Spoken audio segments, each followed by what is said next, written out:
You are about to enter the Red and Rev Sports Show experience. Get ready for some real sports talk from some real sports fans who were real sports athletes who have sports knowledge.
What's up? What's up? What's up, everybody? Welcome to episode 406. And boy, what a week we've had in sports. What a week we've had in Atlanta sports. I mean, changes all around. I mean, you got franchise players being traded. You got franchises cleaning houses. You got franchise QBs coming back to make things right. Man, we got college football playoffs. We got NFL playoffs. We got the NBA. I don't even think there's no baseball news. I don't even think baseball would have been crazy to drop in the news this week. One thing I can say about Major League Baseball, they know how to stay in their lane. But anyway, we got plenty to talk about, y'all. We're not going to waste any more time. Episode 406. Let's Get it. What's going on, everybody? Welcome to another episode of the Red and Rev Sports Show. Red and Coach are coming to you live from the ATL Show. As the Good Reverend is coming to you live from the East Coast in Coatesville, Pennsylvania. We come to give you real sports talk because we are real sports fans who are real sports athletes who have what, gentlemen? Real sports knowledge. So hang out with your boys, Red, Rev, and Coach for episode 406 of the Red and Rev Sports Show, and as is our sports custom, rather. We now turn to our numerologist on the panel, Coach Patrick Thomas, to give us something or someone dealing with those three digits, 406. What do you have for us, Coach? Good morning, everybody. Ooh, look like the sky falling out. Okay. Number 406 is pretty easy.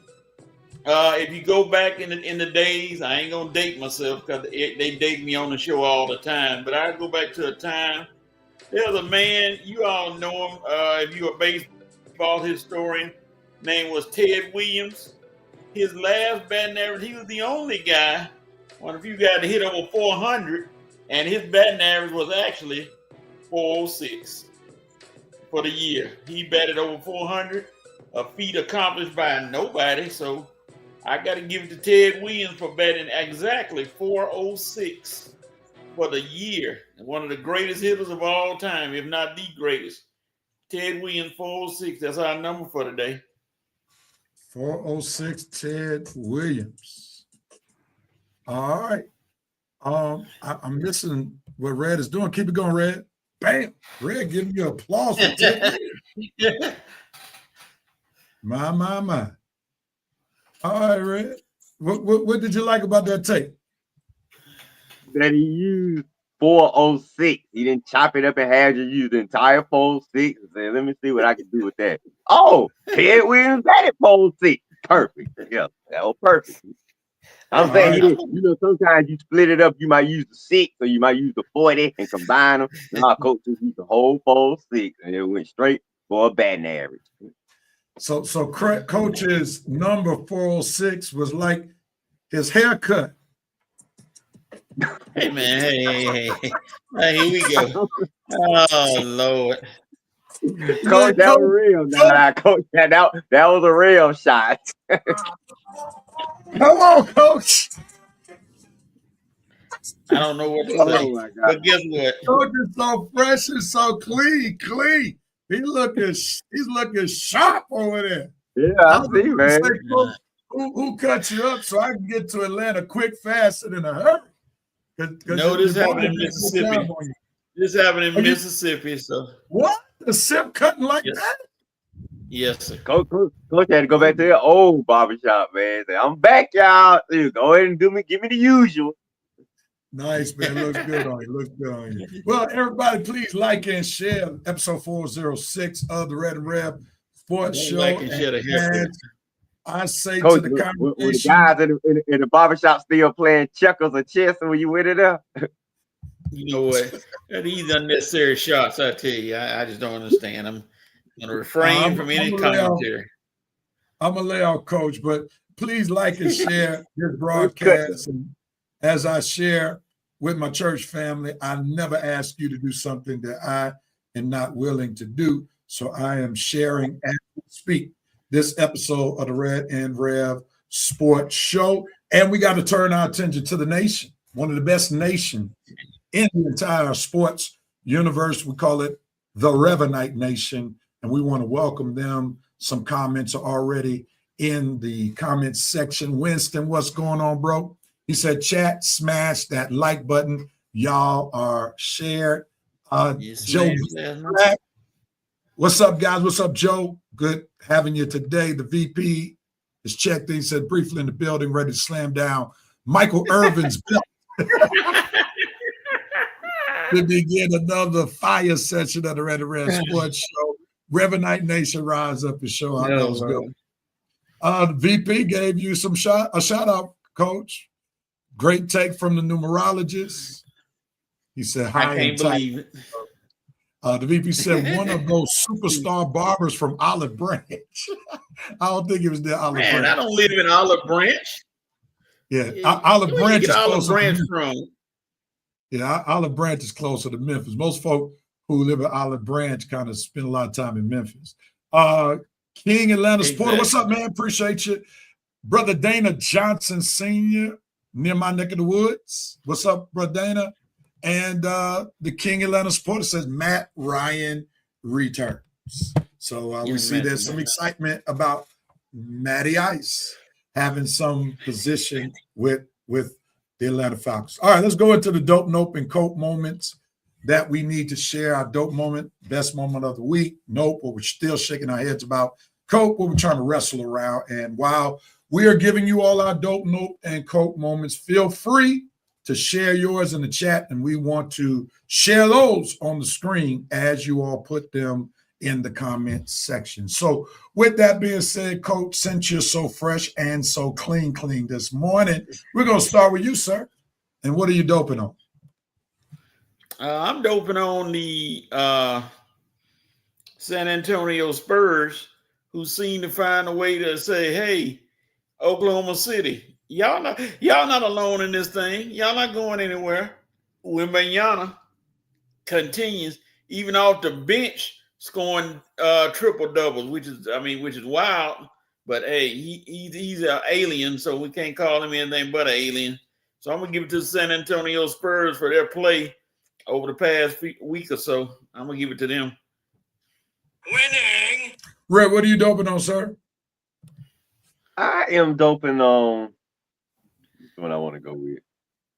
I guess I'll dope on Arthur Blank blocking Jerry Jones from taking his DC.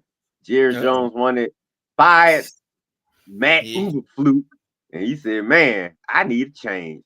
Let me call old Jeff up, go to the Falcons, see who their defensive coordinator is. Arthur Blank said, halt! No. Jerry said, you dump. Nah. But no. Arthur said, halt! And Jerry said, what's up, man? Oh, I can't talk to the guy. No, this is our guy. So I'm blocking you. I'm bam, giving you a Dikembe. Not in my house. Block from Jeff Over. You are not taking my DC, Jerry. You aren't taking nothing from me. Go find your own coach. Good job, Arthur. Finally, somebody done woke you up, man. You feel like you getting back in the thick of things now, Arthur. I like that because, boy, you have been asleep on the job for a while now. You're finally waking up, old man. We'll talk more about that. But anyway, that's my dope for right now. Absolutely excellent. I'm doping on the person who made the phrase better late than never. And I'll tie it into sports. It's better late than never that the Atlanta Hawks finally traded Trae Young. I knew you were going for at least a year or two. And I know we're going to talk about it in a little bit, but I have to dope on the Atlanta Hawks, even though you basically got a bag of Doritos in return for Trae Young. Man. At least you got rid of him so you can start the next chapter of the Atlanta Hawks. So that's what I'm doping on. Absolutely. All right, Red, what are you noping on, sir? Real coach, I am noping on one Josh Grizzard. If you don't know who Josh Grizzard is, he is the former offensive coordinator for the Tampa Bay Buccaneers. And I just want to say, Josh Grizzard, you are messing up the tradition, man. Okay, last few offensive coordinators for Tampa Bay, Byron Leftwich left to go be an assistant coach for Colorado. Matt Canales left to go be a head coach. Tampa Bay, not Tampa Bay, head coach for Carolina. Liam Cohen left to go be a head coach with Jacksonville Jaguars. Josh Grizzard, you got fired. Fired. You trash, man. You ain't keeping up the tradition at all. All the other former OCs from Tampa Bay go on to bigger and better things. I mean, if you needed a coach, where you look, Tampa Bay offensive coordinator. Not this year, not with Josh, not with old Grizzard, boy. Grizzard got fire. That's right. So thank you, Josh, for messing up the tradition. Matt Canales, Liam Cohen, and Byron Leftwich are looking at you like,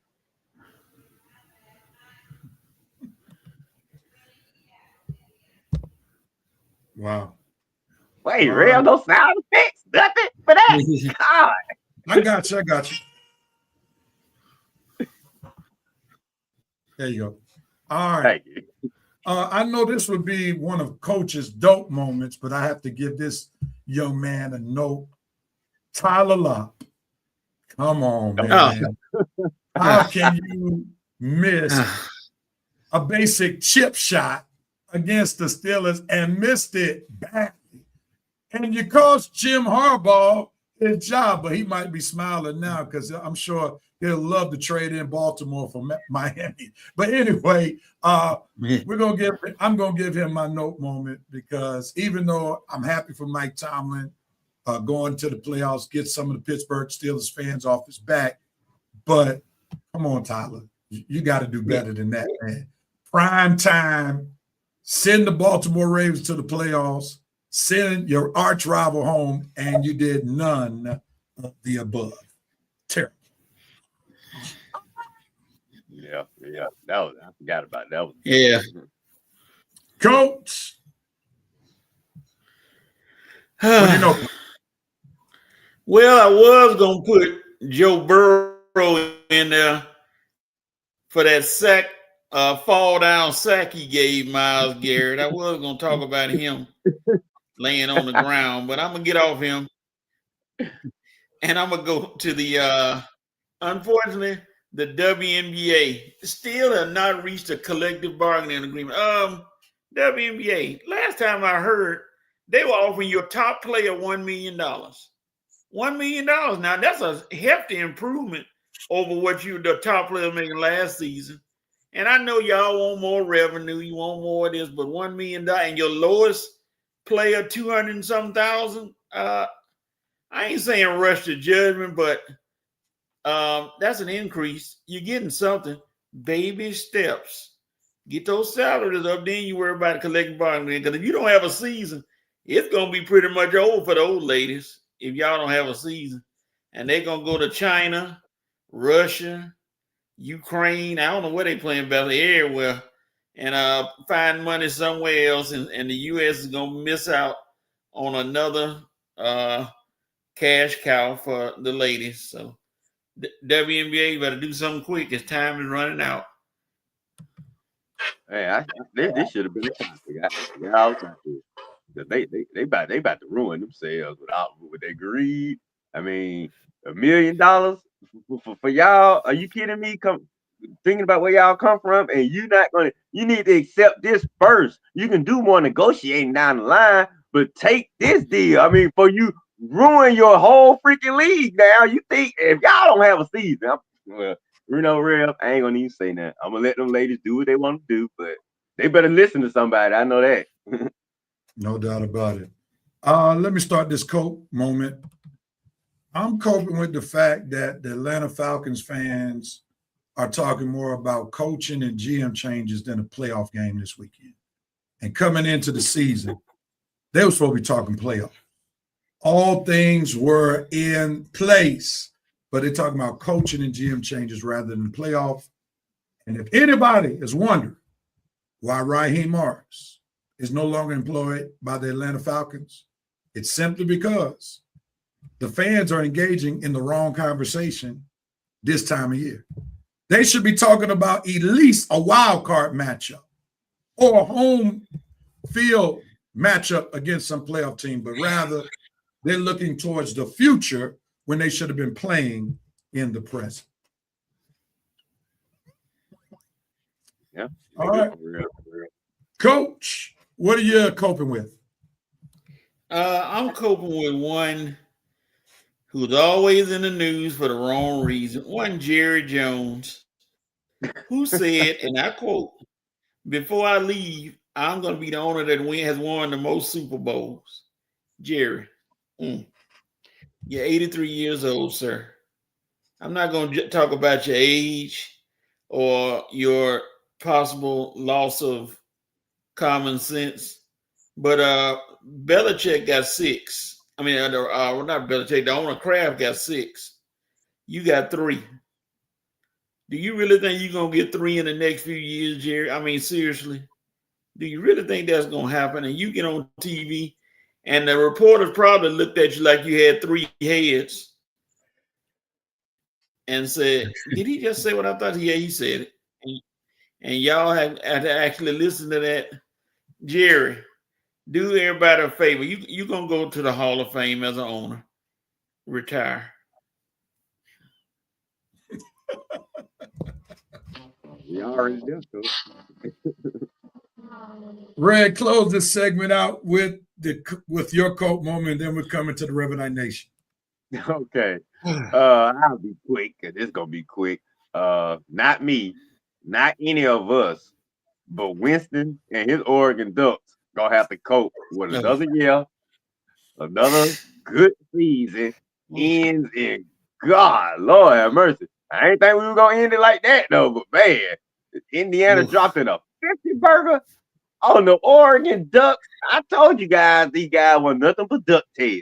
Nothing but ducktails. Just telling stories all over college football about how good they are. And ain't that good at all. Still got to beat 0 as far as national championship. Coach, he got his rings. Rev and I got our rings from UGA. And who? The biggest trash talker out there.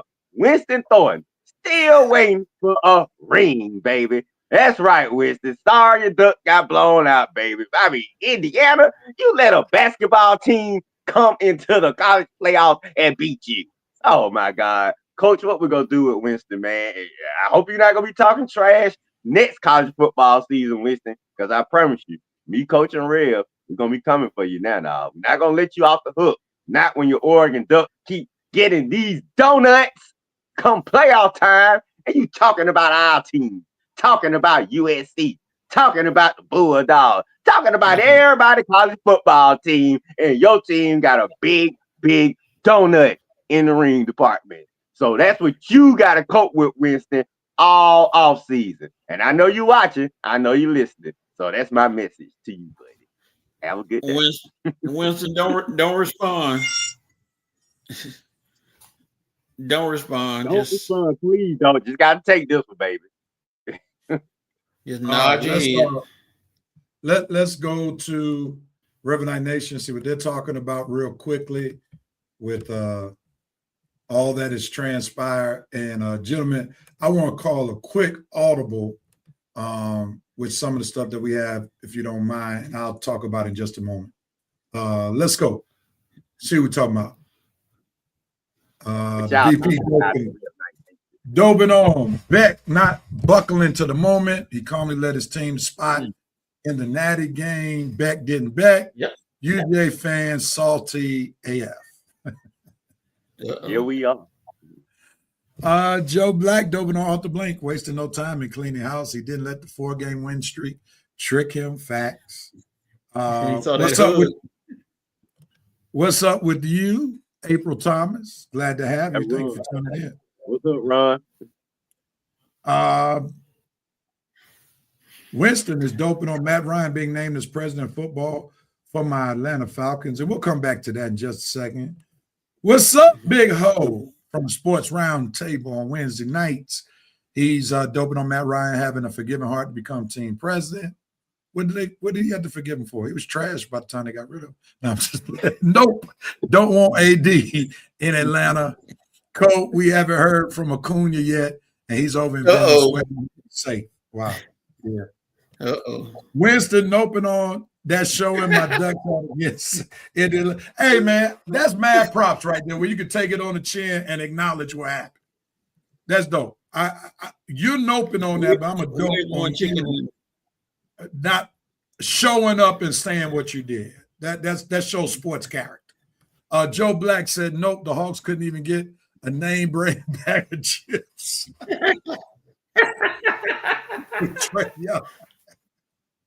Winston scoping on Arthur Blank, sounding weathered and battered in his press conference Thursday. VP noping on Lop the kicker got B more, bruh. Yeah, he did. Joe Black said, Red, what's funny is they didn't block Zach Robinson from interviewing with the Bucks. They're probably like, anytime you want him, we'll get the U-Haul for him to go somewhere. Dante, I think this is Dante, who taught the WNBA players how to negotiate. The owners are literally giving them almost everything they want, yet they are still asking for more. He also said if they don't have a league this year, that league may fold entirely. This is the first time ever I'm on the owner's side when it comes to negotiating. The VP's coping with the fact on a hypothetical for the Natty game, Cuban-American coach versus Cuban-American QB, who happens to have a perfect season going along with the Heisman Trophy.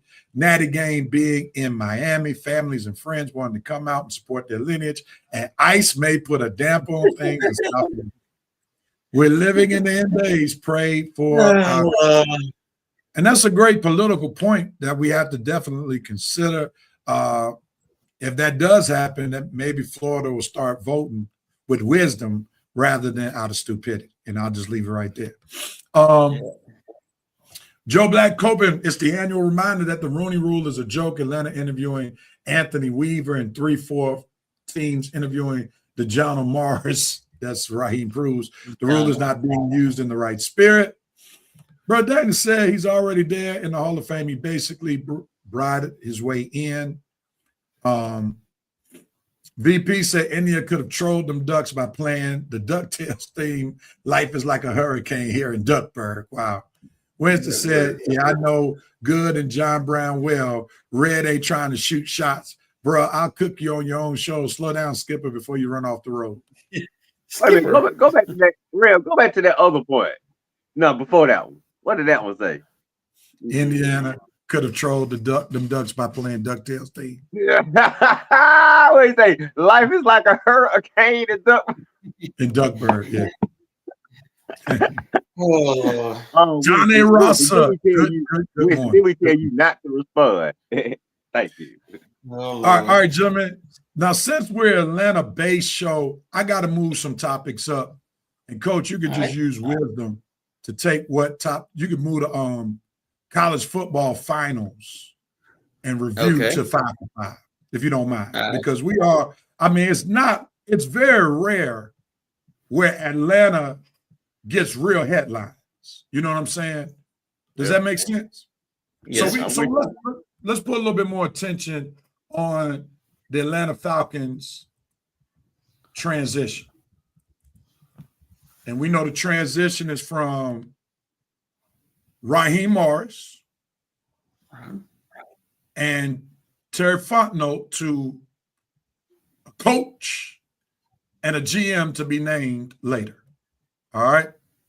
So, Ray, I'm going to come to you first because you are the diehard Falcons fan on the panel. You know, right. I coined the phrase emotionless. This Rev left me years ago, left me by myself. Somebody I got to represent. I'm about to be 50 years old. In 2 years, I got to make sure I control my energy in the right way. Yeah. So with that being said, Red, I want you to first just talk about when you heard that Raheem and Terry were fired, and as Joe Black mentioned, Arthur did not wait till Black Monday. No. He said Black Monday start on Black Sunday. So tell me your initial thoughts when you heard the news.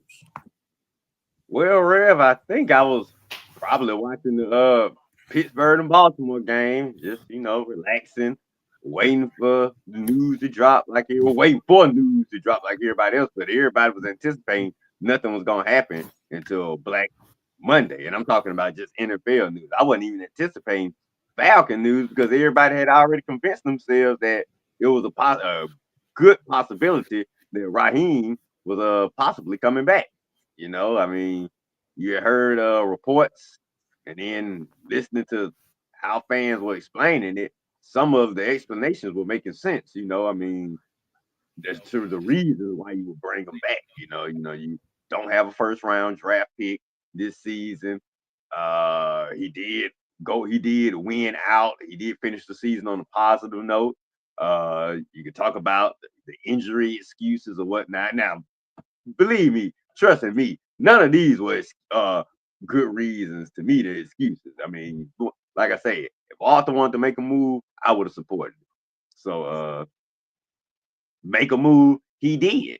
But like I say, you had already heard all the reports, and you had already probably accepted in your mind that come Monday, if a move wasn't made, you would already have heard that. So it's like I was sitting here wondering, are the Falcons gonna make a move? Yes or no? I mean, he had finished the season on a 4-game win streak. And like I say, you heard people saying that Arthur was leaning to it, bringing him back. If any change was gonna be made, I think we heard Terry might have had a better chance of being out than Raheem. And we all were concerned, well, was he gonna bring the OC back? I know we all figured the special teams coach would be fired. Yeah, but like I say, Sunday night, we all sitting back getting ready for Baltimore, Pittsburgh, and man, I see one little report on Facebook, and you know me, I don't listen to the Facebook reports. I got to go to Google, go to the real sources, find some real credible sources before I make the post. And boy, I mean, once you see Adam Schefter behind it and some other, respected NFL pundits, you're like, oh man, this is actually happening. He's firing Raheem. Raheem is out the door. And I'm like, whoa, oh, real, just a big smile just came over my face, because even after all the reasonings you heard of why he would come back and all the excuses of why it wasn't his fault that the Falcons were in this position we're in, you and me and some other Falcon fans, the smart ones, wasn't buying this BS. It was all his fault.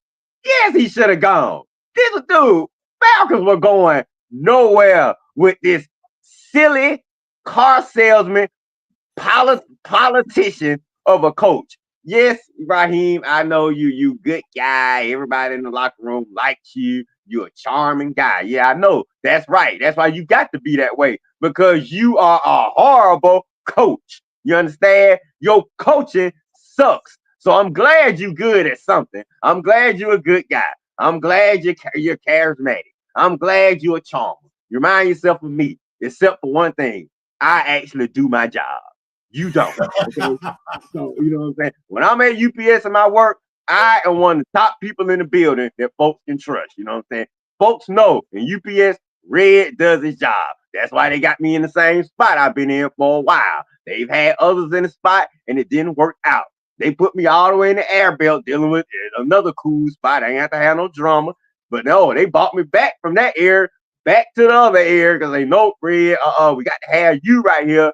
Nobody else keep this area clean and caught up like you. So that's trust. That's when you are actually doing your job. People have trust in you. They respect you. Raheem, you ain't got none of that, okay? Nobody respected you as a coach in that spot. Nobody trusted that you can do your job.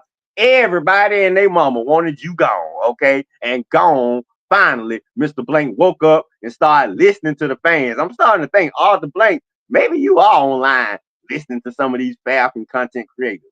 Maybe you are listening to the Red and Real show. I don't know, man. I know we out there for you to listen to. And some of these moves you don't made recently, let me know. Yeah, you do have the fans' ear, the fans' thoughts at heart. So look, Arthur Blank, thank you, man.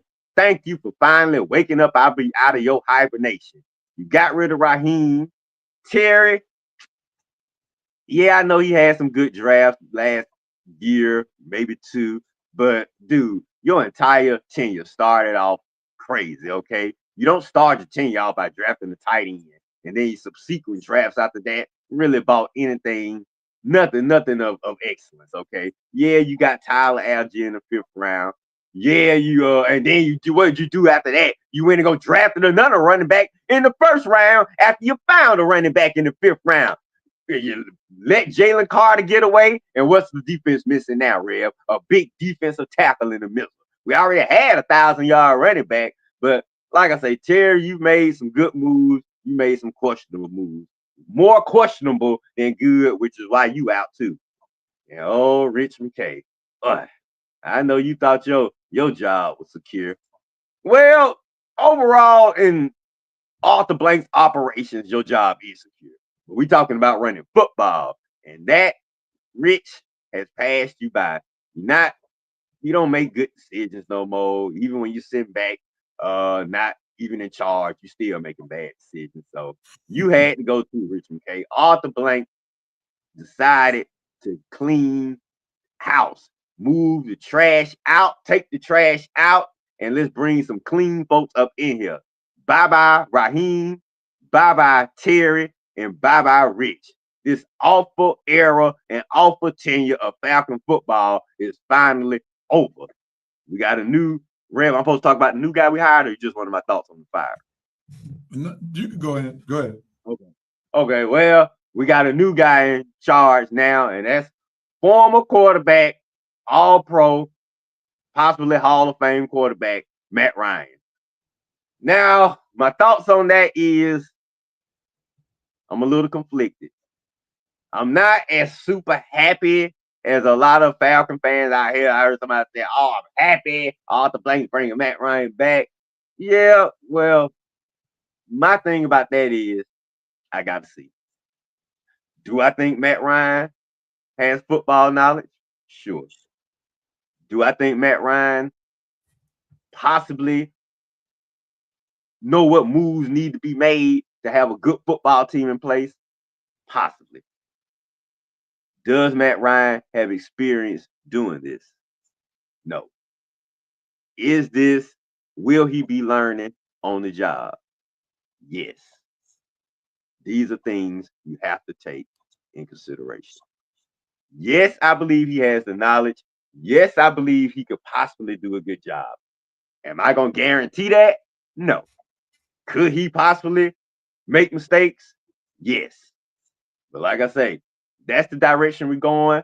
I'm not going to poo-poo it completely, and I'm not going to cheer for it completely. I've seen it work with some people. John Elway, they bought him back. He did a decent job.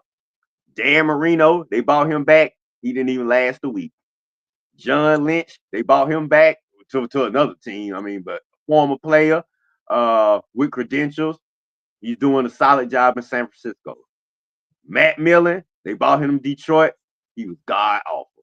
So you see, I've seen former players get control of teams and do solid jobs. I've seen former players get control of teams and do bad jobs. Where does Matt Ryan lie in there? I can't tell you because he just got the job. I mean, literally like about an hour ago. Literally just got the job. So do I trust Matt's football knowledge over Terry Fontenot? Sure. Terry was more of a numbers guy, salary cap guy. Yeah, he got a little smart this past draft, but I mean, come on, don't take a mad scientist to draft Jalen Walker and James Pierce. So, I mean, anybody would have drafted those guys. They were the top two pass rushers in the draft. We needed pass rushers, you grab the top two. So, I mean, it's like Dimitrov grabbing Julio when we needed a receiver. Got a receiver at the top of the draft, grab him. Some of these first round picks, I don't really give GMs credit for because they're really no-brainers. Like me and Rev told you before, I mean, you have to be a complete dummy to bypass Bijan. I mean, well, no, that's a bad example. Bad example. But anyway, certain picks you don't give. No, I ain't gonna let you off the hook with that one, Brad. I am not gonna let you off the hook. He realized he had put his foot in his mouth right there because he didn't want no parts of Bijan Robinson. He still complaining that the Falcons did not draft Carter, who played for Georgia and is the DT for the Eagles. And he's realizing he just admitted on air that he was wrong about Bijan. Please, ladies and gentlemen, record this so that if you want a Red's Facebook friend, you can remind them of this comment that he just made. That's why he wanted to change his tune, because now he is Team Bijan and he can't avoid it. All right, now you can continue. Well, thank you, Ray. Interrupted me with all that. But yeah, hey man, I've mellowed on Bijan some. I had to mellow when the dude made first team All Pro literally this morning, and what he did, especially those last few games of the Falcons season, Yeah, I have succumbed, y'all. We need this guy to win big going forward. Are you happy? I have finally succumbed to the guy. But hey, unless we find the right coaches, it ain't no point of having them because we like Rev said, we are supposed to be in the playoffs right now. We should be getting Bijan Robinson ready for his first playoff game, and we're not doing that. So to me, even though I didn't want him initially, what I hate is to see great players' careers just be wasted. And to me, the more the Falcons miss the playoffs having Bijan on the team, the more his career is going to be wasted, and it's going to eventually lead to him wanting out and moving on to another team. So if we value Bijan like everybody say they do, then we had better get a winning team on this field and get ourselves to the playoffs and start vying for some championships. Because yes, Bijan has championship talent, and he don't need to be wasting away on the team that ain't making the playoffs consistent. Agree. All right, let's go to some of these comments. Coach, wake up over there. Joe Black. Go ahead and sleep on our Falcon talk, Coach. I'm reading something about what you said, and then I'm reading online. It's something fun I'm gonna tell you about. All right, we'll come to you right after the comments, Coach. Arthur's getting old and wants a ring before he hands it off to Josh. That's what Joe Black said. Joe also said, I feel once he hired those firms, it was over for Mars and Fontenot. Antonio Henderson said the decision to fire Raheem was made weeks ago. Him winning those last 4 in a row had people thinking he was staying, but his overall record was already determined after we were mathematically eliminated. That sealed his fate. Bye. Find a way. Not today. Like the rhyme. Joe Black said, my biggest question, how does someone get reassigned from a job they allegedly didn't have? I'm talking about Rich McKay. The way Arthur talks about Rich McKay almost sounds like Rich has something on Arthur. He just can't totally cut the cord because it seems like got some pictures on Arthur, something, man. Because I was just listening to how folk were asking about Rich McKay, and basically Rich McKay is gonna have a job with Arthur Blank as long as he lives. Arthur masked it like it's not gonna be with the Falcons. So now he's helping to operate the bids and the soccer team. I mean, it's crazy. Find a way turned it into find a job. I like that. I like that. That was Raheem's thing. We got to find a way to do this. We got to find a way to do that. And he now says find it to find a job. Like that. Love it. Wisdom said, I'm reminded of a time when UJ played last week and got beat, and good old Red hit his head until y'all had y'all show Saturday. He's talking about which one. All right, Joe said, I will say Fontenot may have gotten a raw deal. According to reports, McKay had his hands on the drafts up until the last 2 years, and he never got to pick his own coach. The VP said Rich was the anchor of this foolishness. Blank woke up and smelled the coffee and realized his trusty executive was pulling the wool over his eyes. Blank channeled his inner Moss, let my people go. He, McKay, and Fontenot were washed away by the Red Sea. Winston also says, and the Falcons need an NT. Carter is a DT. So he said they need a nose tackle and not a defensive tackle. And to keep it a band, Dorius was better at DT than Carter this season. Bijan was the right pick. He's better at position than Carter is at his. All right. That's interesting. All right, Coach, we'll go to you to engage in Falcons talk, even though we acknowledge that you are a Steelers fan. What do you have to add and what's so funny over there? I'm gonna go to Red. Red, what show came on today? Was started today back that you like? What's the name of the show? A highly popular mob show. Oh, came on today? That started January 10th. Tony and crew, baby. 1999. The Sopranos. Yes, sir, The Sopranos. Did y'all see that hug that Arthur Blank gave Raheem? Yeah, after the press conference. Yeah, that was kind of a hug. Like Tony gave Christopher. Tony gave Christopher the church. It's over, dog. And Raheem just, I'm glad they didn't show Raheem's face because he could have had the look on his face like, yeah, I know it's over. They didn't want to show Arthur Blank getting a little hug like cinder blocks and concrete, baby. We're gonna put you with the fishes because it's a done deal. Poor Raheem. Is Raheem? Well, go ahead. I'm sorry. Go ahead. No, go ahead. The floor is Is Raheem still living in Atlanta? I don't know, but I know he went on a few Rooney Rule job interviews this week. I hope he don't think he's getting any of. No. Okay, I thought he retired to Lake Lanier or somewhere. Oh, God. That's what he needs to retire to. Fact. No, that's what Rich needs to retire to. Rich McKay. All right. Well, let me jump in here real quickly. Two quick things. First, about Raheem's firing. There are some great, and I mean great, Falcons content podcasters. One, yeah, well, I want to feature the good ones. Uncle Steve's Lounge, she's chimed in a couple of times on our show, and also Big Low Country, right? Big Low Country is very good. I listen to him quite frequently, and also Uncle Steve. And those two were talking because they go to the games every week. They're actually at the stadium each week. And they gave, I think, the primary reason why Arthur came to the conclusion that he did so quickly. Let's remember, Arthur Blank is more of a businessman than he is a football head. The Falcons played their rival, their arch rival, the Saints, in the Mercedes-Benz Stadium. And according to Uncle Steve, as well as Big Low Country, there was plenty good room using a church song at the Benz this past Sunday, meaning there were a lot of empty seats. And Arthur, again, is first a businessman than he is a football head. And he already saw the handwriting on the wall when it came to PSLs and season tickets going into the next season. If I don't make this change, we are going to be in the red even more.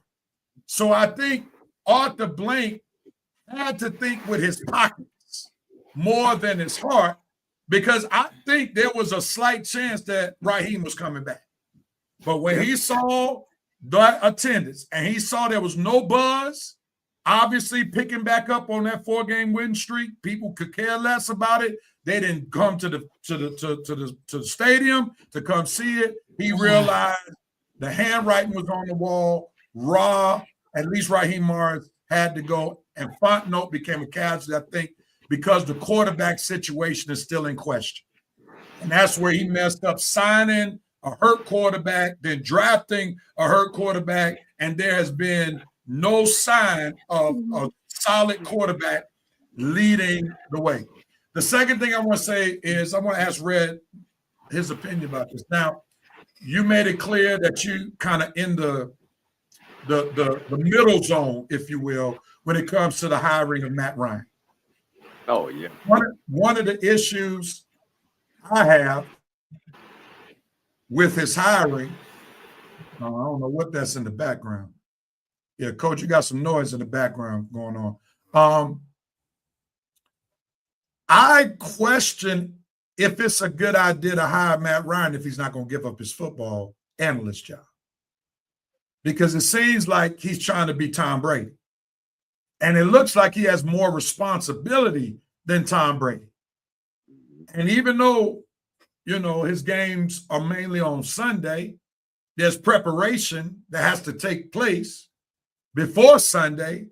And I would think being a team president is a full-time job where you need to be on site every week to see what's going on. What's your thoughts about that, Red? My thoughts are with you 100% on that. And breaking news, Matt Ryan is no longer with CBS. Good deal. Yeah. Good deal. Yeah, he announced earlier this week that if he took the job, he will no longer be on CBS. That he's in all the way. And he knew he had to come in. He knew that press conference would have been crazy. Hey, he's talking about I'm trying to be half at CBS and half here. Yeah, and I'm glad that at least he had good sense to understand that. And also, I believe the Falcons helped out in that decision because he's probably going to make way more money being the president than he would being an analyst. Now, the question I have is, as he helps set the role for the Falcons, would he sign players like himself to the contract that he signed? I'm concerned. As coaches, I have some concerns if that's the case, because he knows he probably wouldn't have signed himself to that kind of contract where he was in his career. But nevertheless, at least he showed wisdom. This is my take on it, real. And you tell me what you think. When you were playing basketball at Mays, you in your zone, you doing your thing. Mm-hmm. But now, when you were a coach at Mays basketball, I'm pretty sure your mindset changed. I'm pretty sure there may have been some things and some teammates when you were there. Oh, you were for it. But when you became a coach, if you heard some stuff that you heard when you was a player, you ain't gonna be for it. Hold on now. That thing might have worked when I was playing, but this ain't gonna work when I'm coaching now.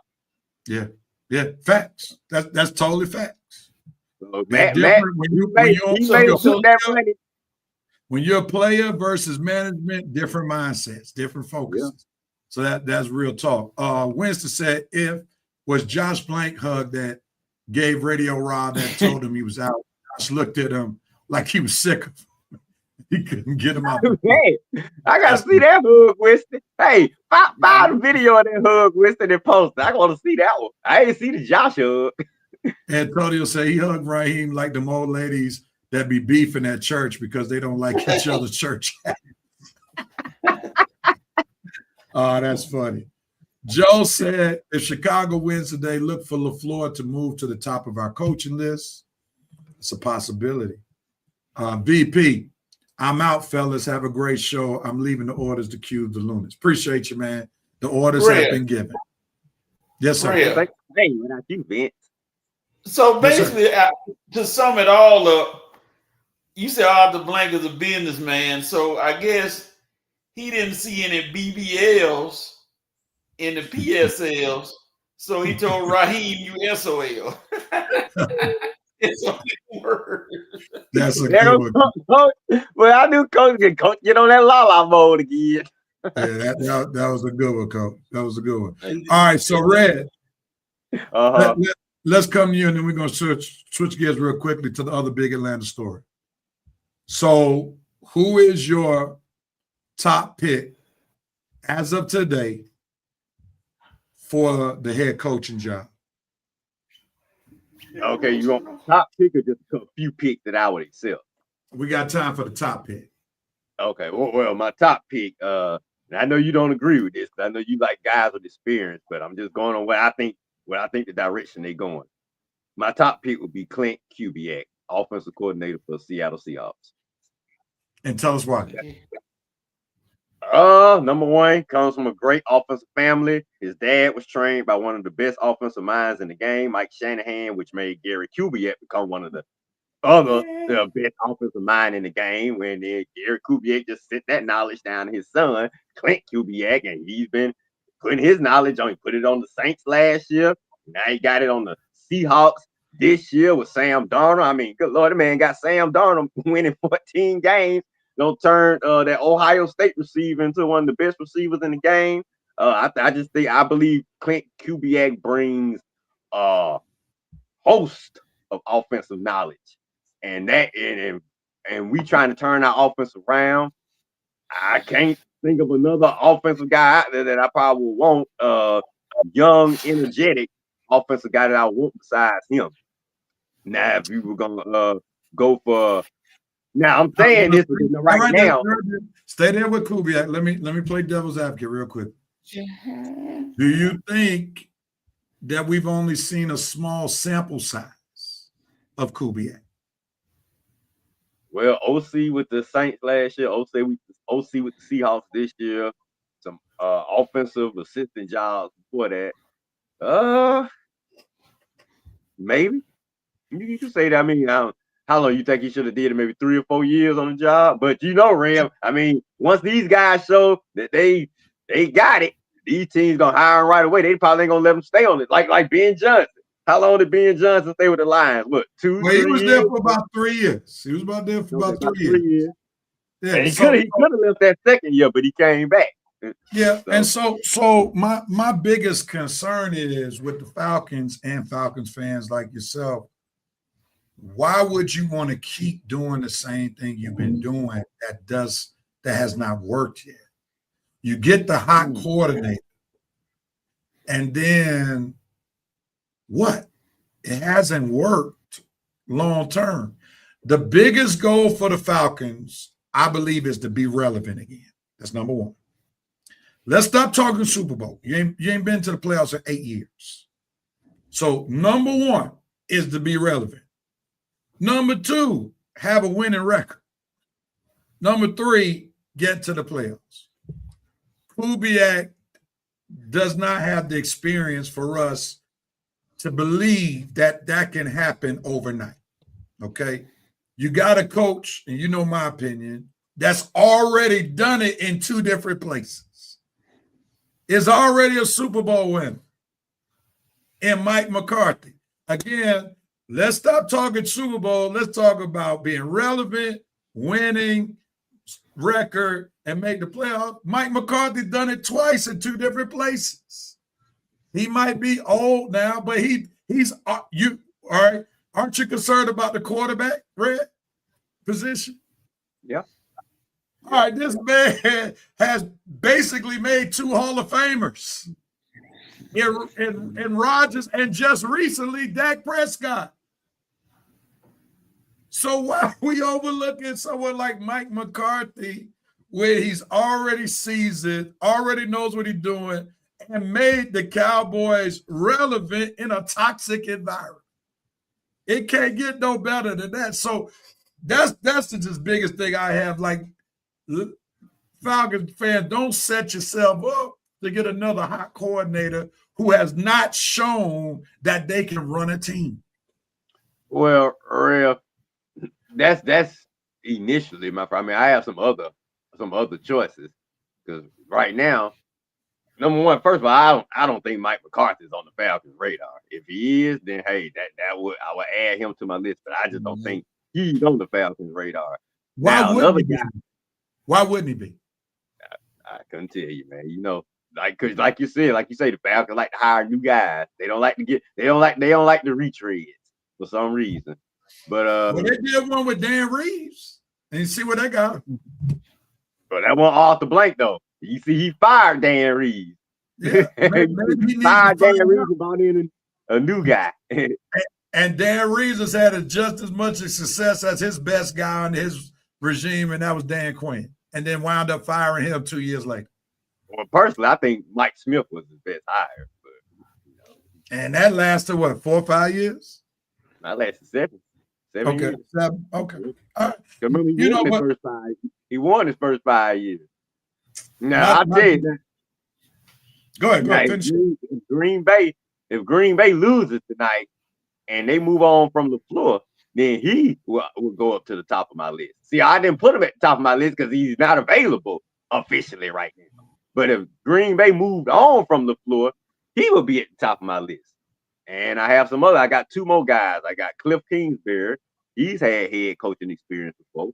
He can run an offense. Terrible, Red. Come on, man. Why would you want to?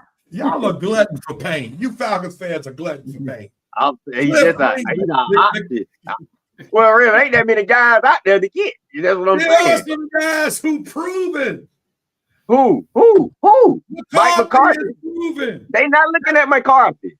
So if I said Mike McCarthy, I would just be saying him because he's my own That's personal. what y'all should be saying as fans. Say the person who can get the job done. You up here trying not to say a name because the Falcons don't have the radar, but the fans need to put him on the radar. Well, I don't want McCarthy on the radar. I want LaFleur on the radar. I don't want McCarthy. He's not available right now. Well, then go with Kubiak because I don't want McCarthy. Why Kubiak? Who's more proven, McCarthy or Kubiak? McCarthy.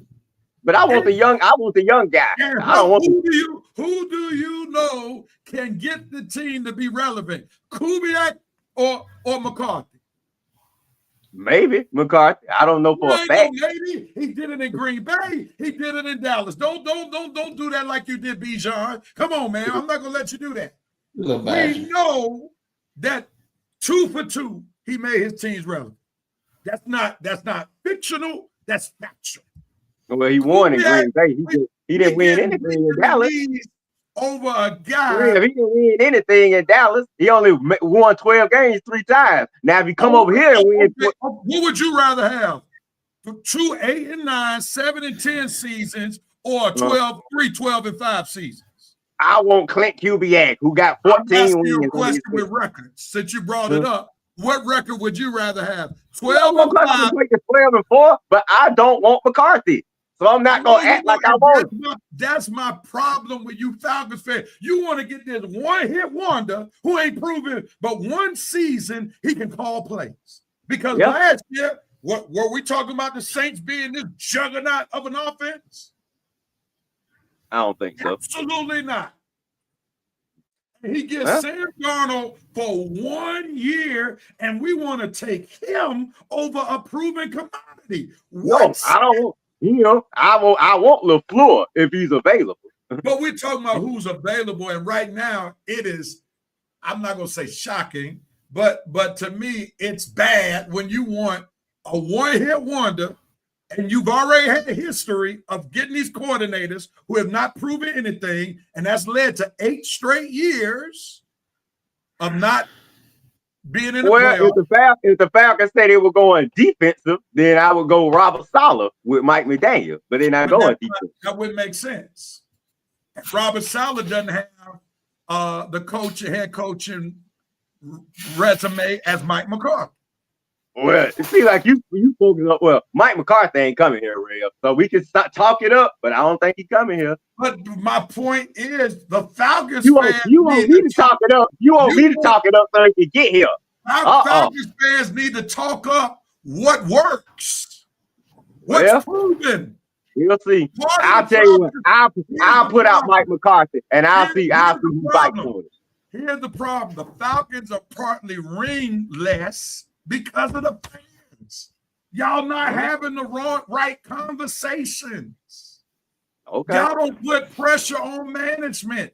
Like, I need to let y'all hear on a consistent basis what Eagles fans do.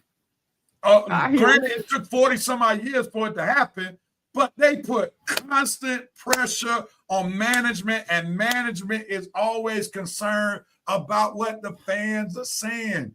Y'all got to put more pressure on management and make sure they're having the right conversations.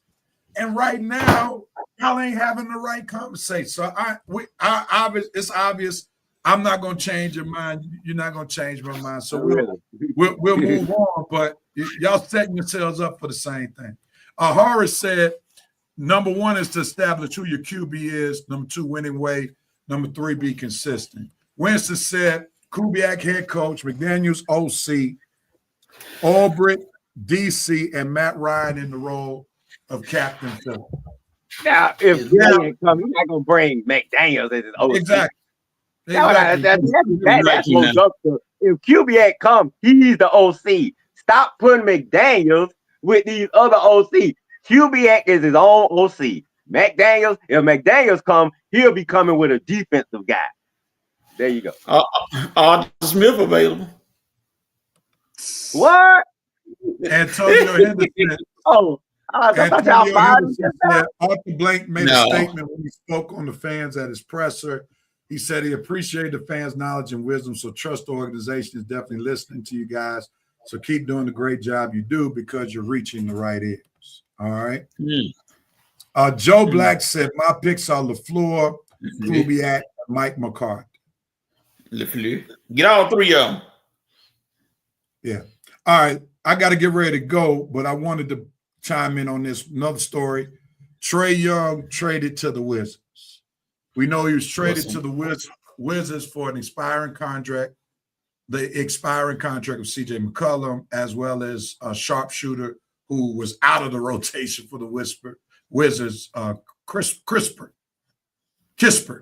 who played at Gonzaga. Well, I'll say that if they do get McCarthy, I wouldn't poo-poo the move now, because I'm with you. That's a good move, but I wish I haven't heard his name on any of the radar. That's what I'm saying. But hey, I'll put it like this. I'll talk it up this week. I'll say Mike McCarthy, and I'll see if it sticks. And if it sticks, fine, we'll get him on the radar. Your heart ain't in it. Your heart ain't in it, so it's all good. Let's go to Trae Young. Your heart ain't in it, Red. We know that. Don't talk about it. All right, let's do Trae Young. I got to get out of here. Trae Young traded to the Wizards. Now, Coach, I'm going to start with you because you didn't really get much on the Falcons. I'm sure that's not really your concern at all. But in terms of basketball, you pay attention to it. Trae Young traded to the Wizards. What's your initial thoughts? What were your initial thoughts when you heard the trade? 2 words: salary dump. Salary dump. That's all it is. So, all right, go ahead. I mean, that's it. I mean, they already cut CJ. They cut McCollum already. Waived him. What? The Hawks? They've already waived McCollum. What the? Where did you read that? I saw that online. Well, sources matter, Coach, online because folk be posting everything. Okay, let me find my source while y'all discuss it. Let me see. Right now, Coach, it says he still plays for the Atlanta Hawks. Yeah. Yeah, he's So, still here. so you might have got messed up with one of them satire sites because you got to be careful. Them satire sites run rapid online. Yeah, they satired me. Antonio said the Hawks got fleeced. Winston said, you going back to the film. See, that's the issue right there, Red. You want a coordinator to become a first-time head coach to lead the team and call his plays instead of getting an OC to come along to help lighten his load. Dante said, no, Coach. CJ's still on his team. That was a false. He's still with him. Yes. Yeah. I'll just check. All right, Coach, you lose your minutes to talk, giving up false satire reports on show. Hold it. Let me say this. Hold up. Trae Young, I said Trae Young was a salary dump because where in the history of pro basketball have you heard anybody say, I want to be traded to the Wizards? Never in life. So salary dump, Trae wasn't getting along. They wasn't getting along. Everything was going on. And I'm gonna say this, and it's funny before you go, Ray. There was a quote from Bradley Beal who came out and said, Trae Young should not be wearing number 3 because that number 3 is going in the rafters for Washington. I say, you got to be kidding me. Stop that, Bradley Beal. Who won number 3? Bradley Beal. Bradley Beal. I mean, Bradley Beal did have a decent career with the Wizards. I think he may be overvaluing what he meant to the Wizards because he did not win anything as a Wizard. Matter of fact, the only time they made the play-in, from what I remember, is when Westbrook was with them. So I think he may be overvaluing his importance. But let me just chime in then, Red. I'll get your opinion. Going back to what you said, Coach, about Trae Young talking about he wanted to go to the Wizards. It was the only place he could go to. Let's be clear about that.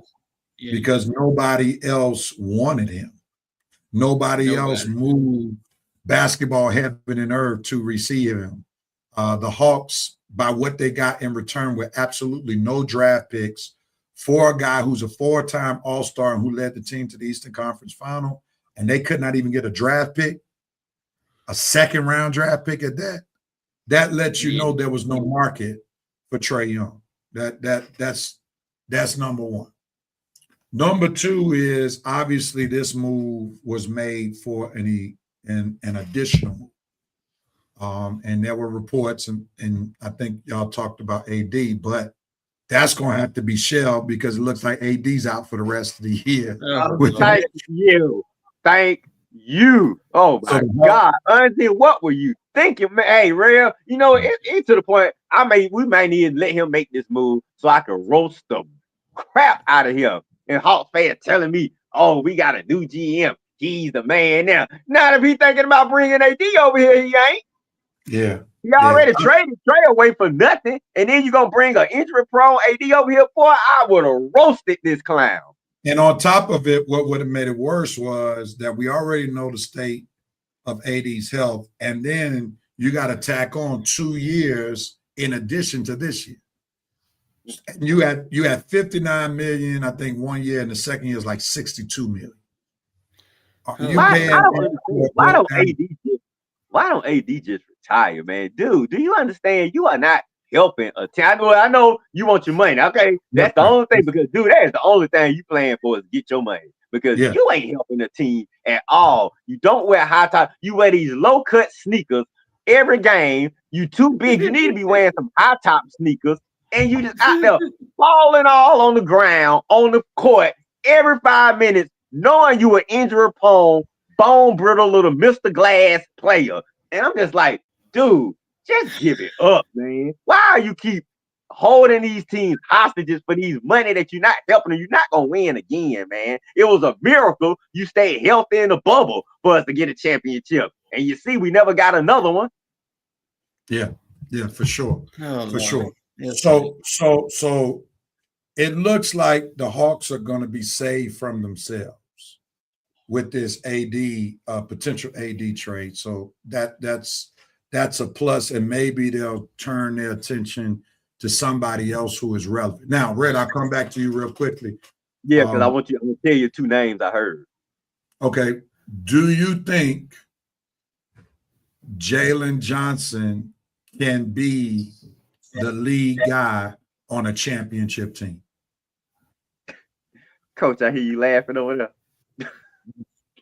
I'm not laughing. I'm trying to listen to the in-depth commentary. You say I want to hear your comment. Okay. It remains to be seen. I know he had a month where he averaged a triple-double in December.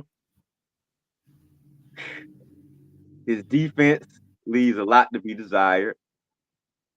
His consistency leaves a lot to be desired. It's possible, but I wouldn't go to Vegas saying it's likely. So you wouldn't bet on it? I wouldn't bet on it.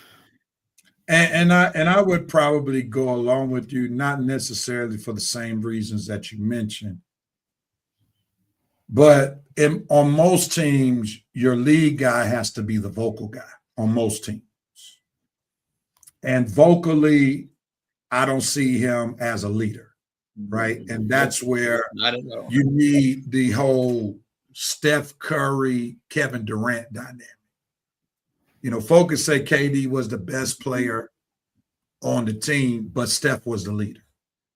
So I think the Hawks got to find a situation like that. You get somebody who is on the same level or maybe a step below in talent than Jalen Johnson. But they got to have that person be a leader, because Jalen Johnson is not a leader. Then also, he's not the face of your team material by virtue of he's not the best interview. Right. Like, I need somebody who can interview a bit better than Jalen Johnson. I know you referred to that NBA Today interview, ain't you? Yeah. It wasn't too impressive. It wasn't impressive. Like, man, I've been waiting to get you on ESPN, and you about to put me to sleep over here. Yeah, for sure. All right, Horace said Trey wanted to go to the Wiz because Travis is there, the guy who drafted him, and Travis won. That's partially whole. Let's keep it a buck. Nobody else wanted him, and that was the only place where he probably could see getting an extension. All right, Horace, Coach's brother's tuning in, said Jalen would be a solid number 2 on a championship team, but not the dog. Okay. But Horace did say, but anything better than Trey Young.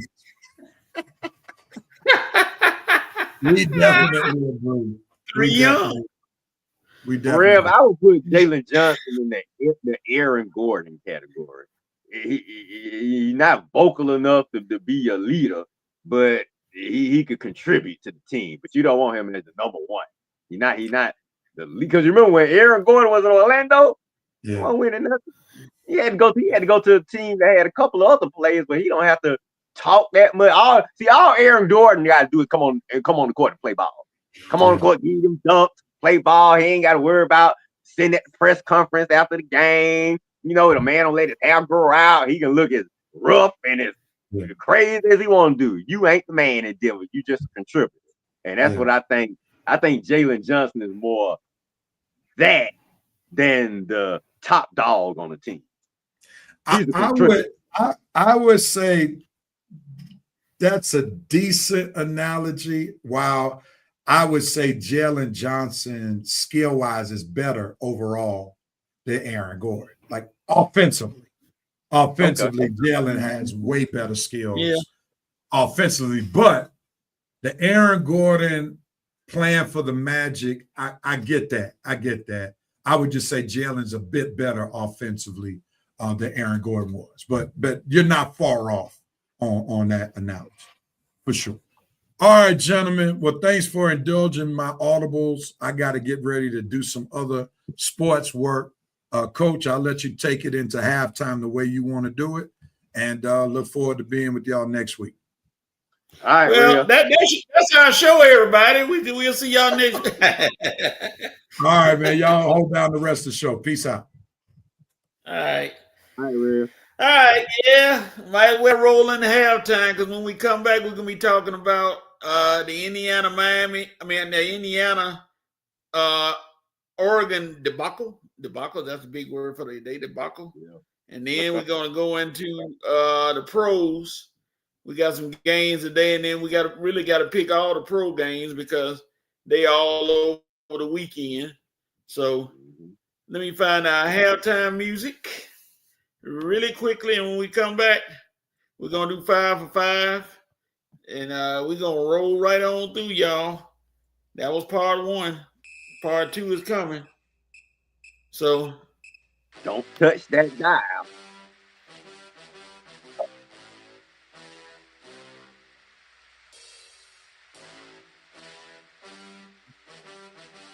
And if you touch it, make sure you turn it to the right. Oh, there you go. Why the overlay not coming on?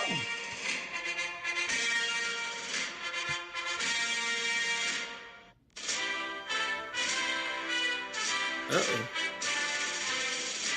There we go.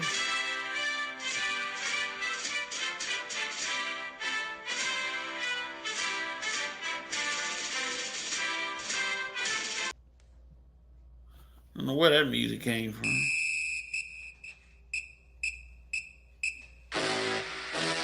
There you go.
All right. We are back. Soon as the overlay gets off, we are back on the Red and Real Sports Show. Back live and in living color with the second half of the show, sponsored by who knows. Anybody can come and be the sponsor if you want to. Sponsored by the Wayne. Sponsored by the Wayne's brothers, since we in living color. Yes, yeah, we can get them back in. Let's see. H.O. said Hawks will need a better coach to get a chip. Jalen is not the number one option. Jalen is a Scottie Pippen in Scottie Pippen mode. Yep, I go with that. That's what I think, H.O. That's what I think. We need a top dog. Yeah, we need a top dog coach. Hey, Jalen Johnson, that's why I say he a contributor. He more number 2. He can get everybody. I'm just saying, yeah, like Scottie Pippen, he's an all-around guy, but he ain't that top dog. He not top dog. Right. All right. Let's jump from that basketball to this is our championship game, Indiana and Miami. But let's go to last night, where it was the Indiana Hoosiers who had the Mercedes-Benz Dome. Had Mercedes-Benz Dome looking like a Falcons game versus the Oregon Ducks, they were there. Oregon showed up. Oregon was the Falcons. And ladies and gentlemen, I don't want to say anything bad was going to happen, but when the first play of the game, you get picked off and intercepted for a pick 6, it don't always look good. Red, what were your comments about this game last night, which quickly turned into the word route took place? What are your comments?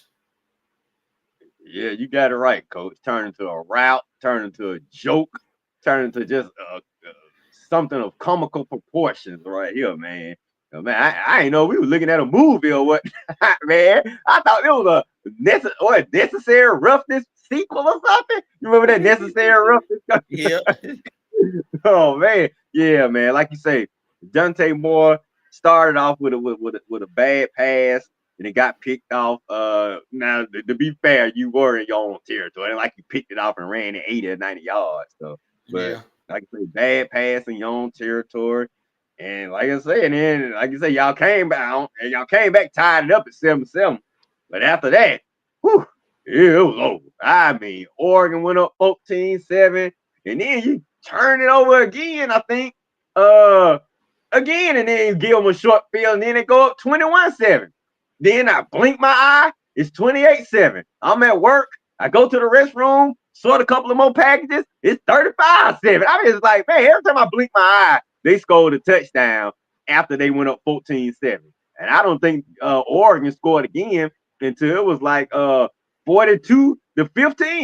So that means Oregon had at least almost 30-point margin in front of you guys. I mean, what, 42-7? That's almost what, 35-point lead right there. In a playoff game, in a semifinals before the championship, man. I mean, we need to have Winston on here telling us how he Winston. We need to hear from you right now because we don't know how you felt. Because I mean, other than us saying we told you so about Oregon, I'm sure that's what me and Coach was thinking. Like, yeah, we told you so. They knew they weren't ready for the championship. But man, this was a wrap. Yeah, and Winston. Well, go ahead. My bad, Coach.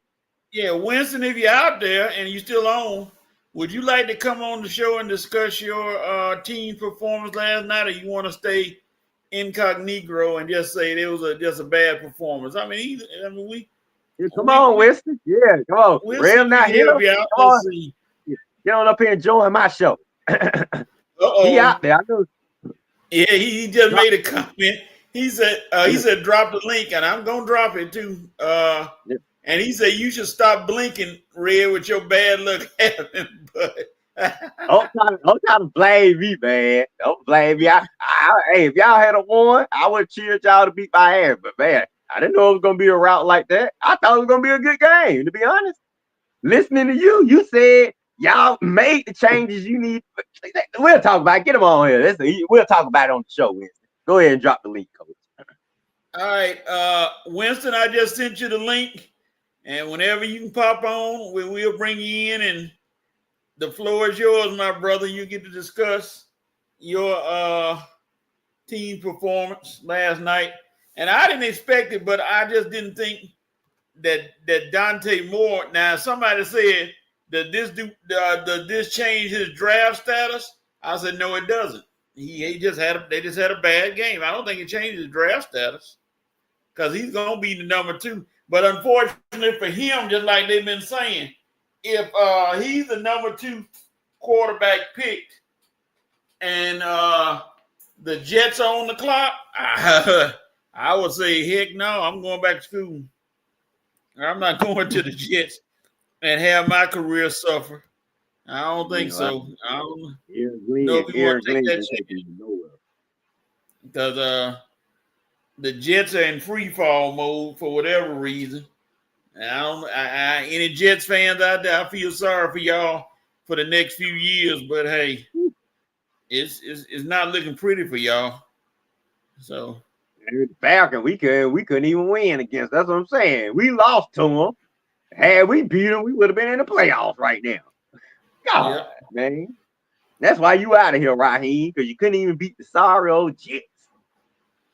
Yeah, but it was a different contest last night for Oregon, and you know, Oregon, you give the devil to do. They play much better than that. They're a much better team than showed last night. So I don't know if that's saying more of Indiana is so dominant, or Oregon had a bad game. You take it either way you want, but it was not a very good contest. Not like the contest we had on Thursday with Miami and Ole Miss. So, but that last night was very interesting. That's the word I use. And Dante he fumbled the ball, I think, a time or two. His throws, he had some good throws, and amazingly, he had more yards thrown than Indiana. Yeah. What's the name? The quarterback for Indiana. He only threw 477 yards. All them short fields they gave him. Yeah, 5 touchdowns though. That's the thing. 5 touchdowns, and there you go. That led to all them, like you said, short fields lead to touchdown, and he was pinpoint. He threw more touchdowns than incompletions. Oh, here we go. Let's see. All right, let me see if we can bring him on. Let's see. See if he's gonna pop up.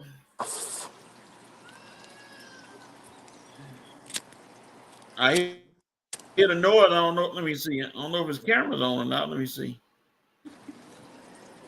No. Oh yeah. I'm in the process of taking my hair out. Yeah. Oh, okay. Can y'all hear me? Yeah, we can hear you. What's going on? Hey, what's going on, fella? Welcome to the Red and Red Sports Show, Winston. It's an honor, man. We got the eye test. Winston Thornton, y'all, is making his first appearance on the Red and Red Sports Show. Yeah, it just took 3 years. Welcome, buddy. Welcome. Thank you for coming, man. Yeah, it just took 3 years. What you got to say, Winston? What's your thoughts on anything we've been talking about? What's your thoughts? Well, you can give us your thoughts on your team first. I mean, we had a good season. Well, Indiana just had a different gear than what we had. And win, lose, or draw, that's my team, man. I'm gonna rock with my squad. I don't hide my head. I don't hide my hand. Yeah, well, you know. Yeah, like I called y'all last night while the game was going on. I don't hide my hand behind Falcons, Oregon Ducks. It doesn't matter. I do not have my hand.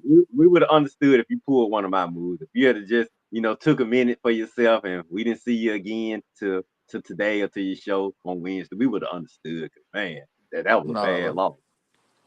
No, I can't go out like that. Do you think your coach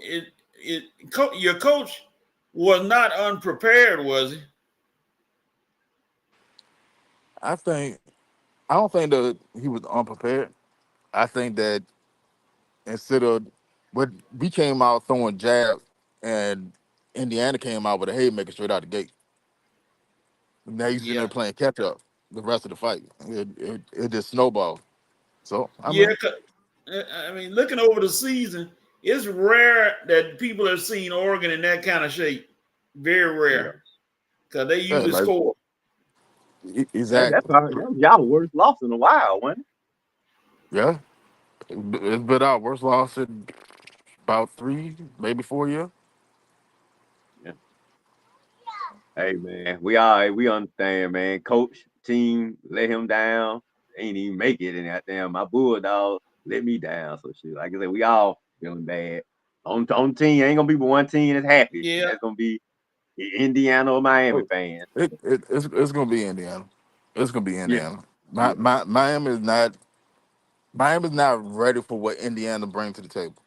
You remember that 3-4 interception game we were telling you about Carson Beck? It's loading right now. Yeah, it's coming. It's coming next week. I promise you. You know, Now, let me Beck ask you probably be. this. Go ahead. Go ahead. I'm sorry. I didn't mean to interrupt you. Go ahead. Oh no. I I was just in the saying Beck probably be off the field by the end of the third quarter, if not early in the beginning of the fourth. It's gonna Okay. snowball that bad. Watch what I tell you. But carry on. Now, if Dante Moore is going in the draft and the Jets say they're going to get him, should he go or should he stay in college? So all right, when you declare for the draft, if you get drafted, if you don't sign your contract, you can go back to college. See, Mm-hmm. a lot of people don't know that. See, what's his name? Stewart last year for who was that? The Brown the Bengals, Cincinnati. for Yeah. the Bengals. For the Bengals, yeah, for the Bengals. Mm-hmm. He almost went back to college. He was about to go back Right. to Texas A&M because they Thought put he was too. yeah they put their wording into his contract about if you mess up, if you get in trouble, we can recoup all your guaranteed money. We can Yep. void the rest of your guaranteed money. Yeah. So I mean, I'll be honest with you. Now, yeah, everybody want to get drafted. Everybody want to play in the NFL. That's what you do this for. But going to the Jets, man, that's a tough pill to swallow. Cause look who the Jets had at quarterback. Now look what their quarterback doing once they left the Jets. Mm. Right. Like, That's Mm. why I That's don't even exactly know why right. Tyrod Taylor. Why would Tyrod Taylor be over there? Dude, that'd be the last place. Because Tyrod Taylor, he good enough to be on another team. That'd be last place I'd be want to be. Like you can have Justin Fields be the starter. I'm out of here. Go find me another team. like going Matter of to the fact, Jets yeah, is I'll take him down here. I'll take him with the Falcons. Tyrod, I know he get hurt a that, lot, but I take him that's with what I the said. Falcons. For a bridge quarterback, I take Tyrod Taylor on Jacoby Brissett. I'd be perfectly fine with either one of them, and it's low cost, low Now, do cost, you high think upside. Dante Moore will be a starter in the NFL or backup? Oh, he'll be a starter. Boy got ice in his veins. Okay. He'll definitely be a starter. He got to put on some weight. That's a given. He has to put on some weight. He got the height. He's 6'3", but he's only Mm-hmm. 206. You're only Oh, 206, and you're not that much of a scrambler. You're not staying Man, in the pocket. I didn't know he was 6'3". Man, Yeah, that's taller than me. he's like 6'2", 6'3". He's just small. mm-hmm. Right? Okay. You're not doing that in the NFL. Yeah. I'm sure that way if he goes and he gets to a team, they're gonna put that GC diet on him. I call it the Golden Corral diet. They're gonna say, "Hey man, come on, let's go get some food in your back pocket, and Yeah, that, let's get you up You to mean about 220." you mean the yeah, Zion about two Williams twenty, two diet coach? sixteen. Yeah, If he get up to like 216, he'd be perfectly fine. He'd be yeah. perfectly fine. That that's I mean, that's roughly where Matt Ryan was playing at his entire career, like 216. he's shown he got the arm, so it ain't that not a arm strength or anything. Man, like So he can make every throw.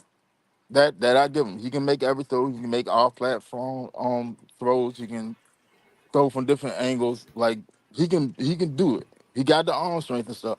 He's good with that part. He just got to put some bricks in his back pocket. Yep. Just got to get that weight up, and once he gets that weight up, then we'll see. So I tell you, like I said, that was to me. Like I said, I did not expect a game like that. I expected a close game, but it seemed like to me, Indiana is that team, and they are that dangerous that if you make a mistake, you can forget it. They gonna score because they had no turnovers last night. And that you've seen that from Mendoza the entire CFP run. He's been Yeah, throwing low volume, highly efficient, throwing around like 190 yards, but he maybe a touchdown, two, whatever. But he's getting the job done, and that's all you want from your quarterback. right. Yeah, I mean, Raiders better take this guy. It's about to be the best thing ever happened to y'all. You just got to make sure you hire the right coach. you look at what he did. He had less incomplete passes than touchdowns. I mean that's just an efficient ball player right there. That's hard to top when you don't make turnovers and you 14 or 17. His numbers ain't real flashy, like they said, 177 yards. You look at that like, how in the world he get to do what he did? But like Red said, most of the possessions were in Oregon territory, so he didn't have to throw long. He just got them. They was in there in the red zone area, and they just capitalized and scored. So, So Oregon has a good defense, but their red zone defense is suspect, to say the least. To say the least, right? That's the weakness in Oregon's defense. But then when you playing somebody like Mendoza, that all right, he may throw 20 times a game, but if he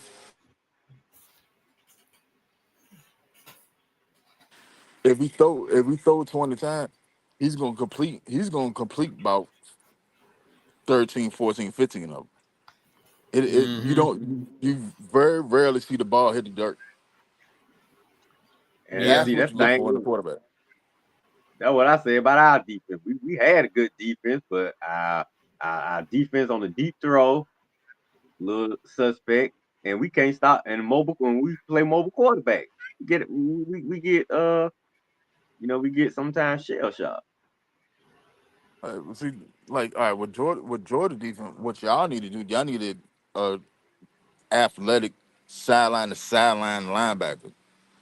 That's what Yeah, y'all always need. that we had. I mean, C.J. Allen was okay, but he ain't like Chris Cole is still young, but they ain't like what we had before. Yeah, like I put it to you like this. Once after y'all national championship run, like that's where y'all was lacking. Y'all built your defense up where as long as we can stay condensed, we'll beat you. If we just going strength on strength, we'll beat you. But if y'all spread, if y'all run into an offense that's gonna sit there and spread y'all out, that's where y'all get skint up at. That Kirby he got to draft better players that can handle those type of offenses, man. Like I say, I understand if you want to build it on D, but make sure you're getting the right defenders that can handle these things. I mean, we didn't have no defenders that can keep the guy from getting on the edge. Once the guy get on the edge, we cook. Yeah, And you can't split it. we didn't used to have to worry about that. We wasn't man. When Coach, you remember 3-4 years ago, wasn't nobody hitting that edge on us. you lucky if no, you even got close to the edge. Yeah, see, y'all build y'all defense for ground and pound offenses. Y'all build y'all defense to stop Alabama. That's what your defense is built to do. But like if y'all play like a spread offense or air raid offense or whatever, where they sitting there got athletes all over the field, that's where they'll beat Now I'm saying I wonder how we would have looked against Indiana. The way they looking, man, we probably would have got. Whew, well, we probably would have got. Man, you. Yeah, I and don't and even and, think. and I'm they ain't kind of no glad, good man. guy I'm to kind work. of glad we ain't got to face them. Winston, last question. How long do you think that Indiana can be this good? How long do you think they can sustain this? Well, I mean, well, for one, they got Signetti. Everywhere Signetti been, he's won. So he started off. See, I'm in Virginia. He started off up the street from me, about an hour and a half down at JMU. He won. He won there. Then he went from Indiana. Where did he go after that? Wherever he ended up going, he won there. Now he going to Indiana. And everywhere he's went, he just turned that team on his head.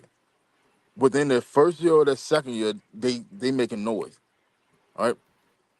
Indiana's thing is who's replacing Mendoza. That's the biggest thing. That's the biggest question of all. Who's replacing Mendoza? If you can get just a sturdy quarterback in there, they'll be perfectly fine. They'll rival for the national championship again next year. Now if they have Well, to, you know, he coached at Alabama. yeah, well see, all of them, all the coaches that was in the Final Four. Well, what was it? Out of 8 that was in the Elite Eight. Well, Oh, I yeah, mean that's the right. We did. We Final did 8. say this. All Yeah. of them come from Alabama. Yeah, Coach, did It you was know like that it was like 7 out of 8. What's that? all the Final Four coaches was on from Nick Saban tree? Yeah, Saban got a tree longer than the trees in the forest, man. He has coached some of everybody, and all of them are successful pretty much. It's rare you won't get one. Mhm. Now, Indiana starting quarterback for the 2026 season will be Josh Hoover from TCU. He transferring in, so he's a proven starter. He done set He school records at TCU in yards, and so he's gonna be the primary star. So they already got their quarterback for next year. You then stagnated on it, boy. they You did on not. it. I'm saying not then. Nine. I'm saying in Indiana be sitting in the same position that they in this year. And And Let if he got me school record over at TCU, yep. Andy Dalton played at TCU. See what I'm Mm-hmm. saying? My boy Jimmy Young, I played football with him in high school. Jimmy Young was one of Andy Dalton's wide receiver at TCU. Played for the Okay. Steelers. let, So let you me ask remember that? y'all two a question. You remember Jimmy Young? Oh yeah. Yeah, Yeah, he was yeah. one of y'all receivers that Right. for the Steelers. I played high school football with him. We was on the same team. Okay. He's from Where y'all play high Louisiana. school at? But when Jimmy came up, we was at Hanover High School. Okay, Hanover. I Okay. started off at Alley High School. Where Tyler Warren, the tight end for the Colts, Right. Mm-hmm. he came out of Alley. Yeah, I started off at Alley, then I went to Hanover.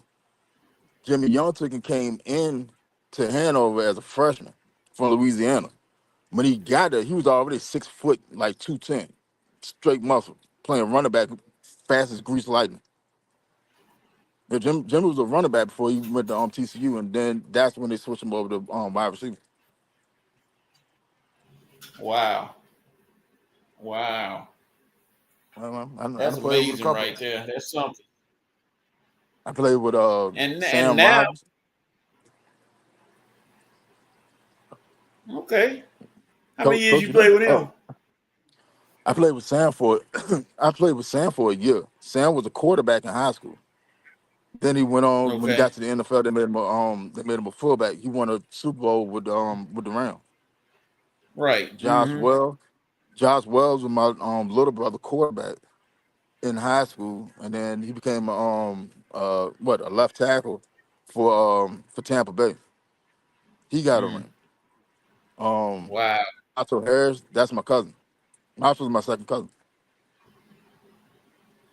And you saying all this, and I'm looking at Indiana. People better watch out for Indiana because now they got a new NIL sponsor is Mark Cuban. So I'm like, the rich get richer. Yep. And you know what you say? Good. Oh, well, if once you got money backing and you already in title contention anyway, you got money backing. Yeah, Mm-hmm. Indiana probably be a problem for the next couple of years. Oh yeah. They're gonna I mean, Stagnated, it's man. amazing the turnaround from Bobby Knight and basketball to football, because football, you could average on the average, you'll see Indiana in the bottom of the pile every year in football. They wasn't nothing. So now, like you said, with Cignetti and all his success coming from James Madison, wherever he coached at, to Indiana now, they're gonna be red and white all over the place in those games. Indiana's gonna be one of the teams they talk about every year in top 10 for a while. So yeah. In Let me Indiana ask fan y'all- base, let me ask y'all Indiana a question. football fan base is about to be like Golden State. When Steph and Clay got together and they started making all those threes and started going on the championship run. That's how Indiana fan base is about to be. They just gonna pop Okay. up out the blue. Oh yeah, I'm an Indiana fan. Man, you want no Indiana fan? You know nothing about Indiana. You know nothing about Indiana. No. And His anybody name- that say they're an Indiana fan now, you gonna I make them quote some history. Okay. When you become an Indiana fan, 2026, Right. don't tell the truth. Go on, And, tell and, the that, truth. and that coach name, Kurt Cignetti. Let me ask y'all too, since y'all two movie buffs like me. Don't that remind you of that dude from Reservoir Dogs, Seymour Scagnetti? Remember that the parole officer, Scagnetti? Yeah. Every time I hear Scagnetti, I've always made me think of that parole officer, Seymour Scagnetti. I know the coach for Indiana, Cignetti, he never smiled. That's for At sure. all. He's You ain't gonna straight get him to business. smile about nothing. If they win the championship, he might be like, "Yeah, we He got might work smirk. to do." Yeah, Yeah, He smirk. might, Yeah, might he might, he smirk. might crack, he might crack a smile. Then I No, can't see it. he may smirk. I don't think he gonna Yeah, smile. He may because smirk. they gonna hit him with that Gatorade. Once he get hit with that Gatorade, he ain't gonna have no choice but to at least say, "All right, y'all man. got it." I Smile. bet they won't pour no Gatorade on him. He might turn around and say, "Y'all see me Monday." Oh man, you think he gonna pull a Saban or Bill Parcells on him? He You don't. got I bleachers. he look like yeah. We'll see y'all at the stadium 6:00 whenever we get back. Man, you remember that year they got Nick Saban? Boy, he turned around so mad. He was like, boy, he was bad when they got him. Yeah. He's a workaholic now. But Winston, we're gonna get on with the show. Move on. We want to thank you for coming on, man. It's good to hear from you, and we want to and tell everybody, please make sure you watch and listen to the eye test on Wednesdays. You'll get a great show, and you'll get some insight on college football or anything in sports from Winston and the crew. Thank you for coming to Winston. We appreciate you. Hey, thank y'all for having me, man. Great Appreciate you, show. buddy. Love y'all show, man. Y'all keep doing what y'all doing, man. Y'all going places. You too. We love and we hope we can get you on in the near future. Hopefully, I want to really have a show where we can get all these hosts around here on one big show and just chop it up all day and talk sports for as long as we can. Hey, let me know. And we'll see what happens. All right, thank you, Winston. Appreciate it. All right, fellas, y'all have a good one. You too. All right, everybody. That was Winston throwing another eye test who talked about who's not afraid. And that's one thing about it. He's not afraid to talk about his teams, win or lose, and that's a good thing. When you have a fan like that who say, "Hey, we got beat," or "Hey, we won," or "Hey, we did this," he's not afraid, even though you throw jabs at him. He's like, "That's okay. We're not going anywhere." And Oregon, really, truly, you got to be honest, not going anywhere because they're always in the top 10 or near the top 10 every year in college football. So they loaded with their 75 different uniforms and everything. They got plenty of uniforms. If they don't have nothing else, they run the uniforms. And they always try to Phil Knight said, "I gotta have my team dressed, so they're gonna have a uniform." All right, Red, we're gonna move the show on because we get running into 1 o'clock. So it's about to be 5 for 5.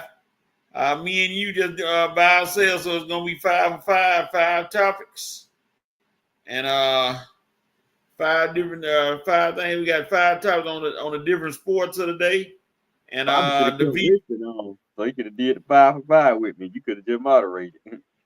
Yep, the VP already given the hint. I mean the nod to hey, get the 5 for 5 music, cue the Lunas. soon as I can pull them up.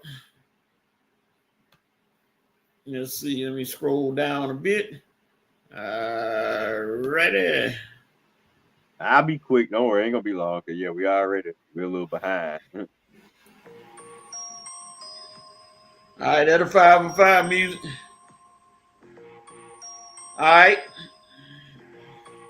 Soon as it starts, we're gonna jump into the first topic.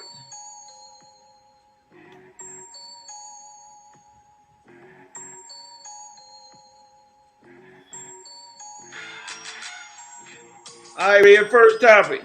The college football as a whole. Did this tournament go well this year? And it's going to conclude the national championship game. Is it going as expected? For the most part, yeah. We had a few upsets. I mean, you got Ohio State, Alabama, and UGA all got upset early, but you still got Indiana, which is turning into a powerhouse right before our eyes. As big as the basketball program was, Kirk Cignetti is turning the football program into one of the Power Five, one of the top teams, right in front of us. They went from being down here to rising up here, right in front of us. So, but like I say, you still missing a few of the big dogs. Ohio State, UGA, Bama, and Oregon got bounced out last night. So, like I say, but you still got Indiana and you still got the U. So you know how big a fan base the U is, but they've been out of circuit lately, and they get back in it. And Indiana's coming up with a big step. So college football is good. And I'll say that, because college football is good. Yeah. With parity, though, you getting a lot of. One thing is doing a lot of different teams are able to get in there and show themselves.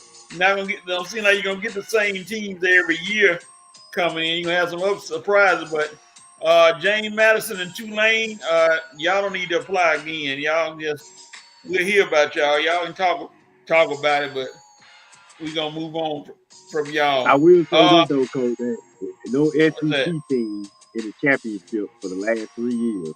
No SEC team. You wanted parity, you got it. Yep. And all right, let me ask you this: since we're talking about college football, is the calendar okay, or they need to make some changes? They need changes. I mean, every year we get to the transfer portal is in January. You can't have the transfer portal in the same month as the college football playoff. That's why you have coaches having to decide, do I want to coach in the playoffs or do I want to get started? Because if you go into another team, you need to get started preparing for the next season now in January with the transfer portal, with the recruitment signings. All that stuff needs to be pushed back to February and March. What are you so in a rush for? The season don't start till August, so you got plenty of months to get all this stuff done. Stop having the college football games in the same month with transfer portal decisions and recruitment signings. All of this stuff does not need to be in the same month. From August to January, we have football games. Now, from February to July, you can do all the other stuff you need to do. Recruiting, signing, transfer portal, announcement. All of that can be done from February to August or mid-August, right up until training camp start. But look, having this stuff in January is crazy. You just don't keep having situations like you did at Ole Miss and other colleges when the coach has to decide, do I want to stay and coach or do I want to leave and go prepare for my next job? Yeah. So you're looking at different things. Yeah, they need to move the transfer portal away from any kind of during the season. Need to do it after the season, and then coaching and all that, all these different transfers. Need to get them out of there, because that's conflicting. There's so much going on back and forth, and I'm guessing the committee gonna make some adjustments. At least I hope they're gonna make some adjustments, but we're gonna see. All right, Red. Every everybody's favorite topic, unless you're a coach. Black Monday happened. Who was the surprise that got shown the door? Who the surprise person? Well, I mean, other than John Harbaugh, everybody else they got let go. I wasn't really surprised. I wasn't surprised with Gannon in Arizona, especially after he hit the player last year. One surprise with Raheem, even though folks were saying he might come back for a year. He deserved what he got. Let's see who was out. The Dable, Pete Carroll. Like I say, none of these firings really surprised me other than John Harbaugh because he was the most successful coach that was fired. Like I say, we all know how these teams are coached. You get 2 or 3 seasons to make your imprint. And if you can't do it in that amount of time, it's not like before when they make you 5 or 6 and sit up there and watch you lose. Nah, you get 2 or 3 seasons. If we don't see no change, we go in another direction. So, like I say, Yeah. Gannon didn't make the playoffs in Arizona. Dable and John Pete Carroll had an awful year over there with the Raiders. Trying to think who the other firings were, but like I say, for the most part, I didn't see any firings that were undeserved.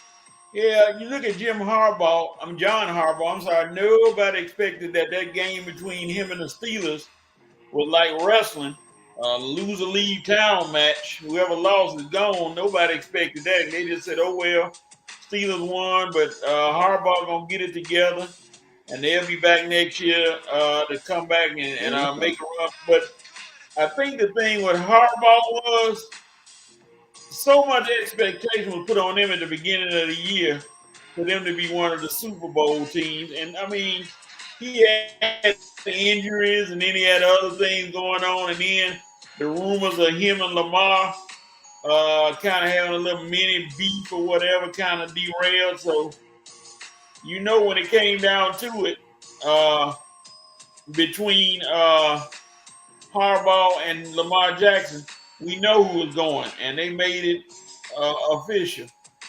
Winston said Harbaugh for sure, and he's glad Aaron Glenn is being given an actual chance to build the Jets of being one and done. Now that's who I thought, and I'm like Winston. I'm glad that Glenn survived his first year because I thought for sure they were gonna knife him up.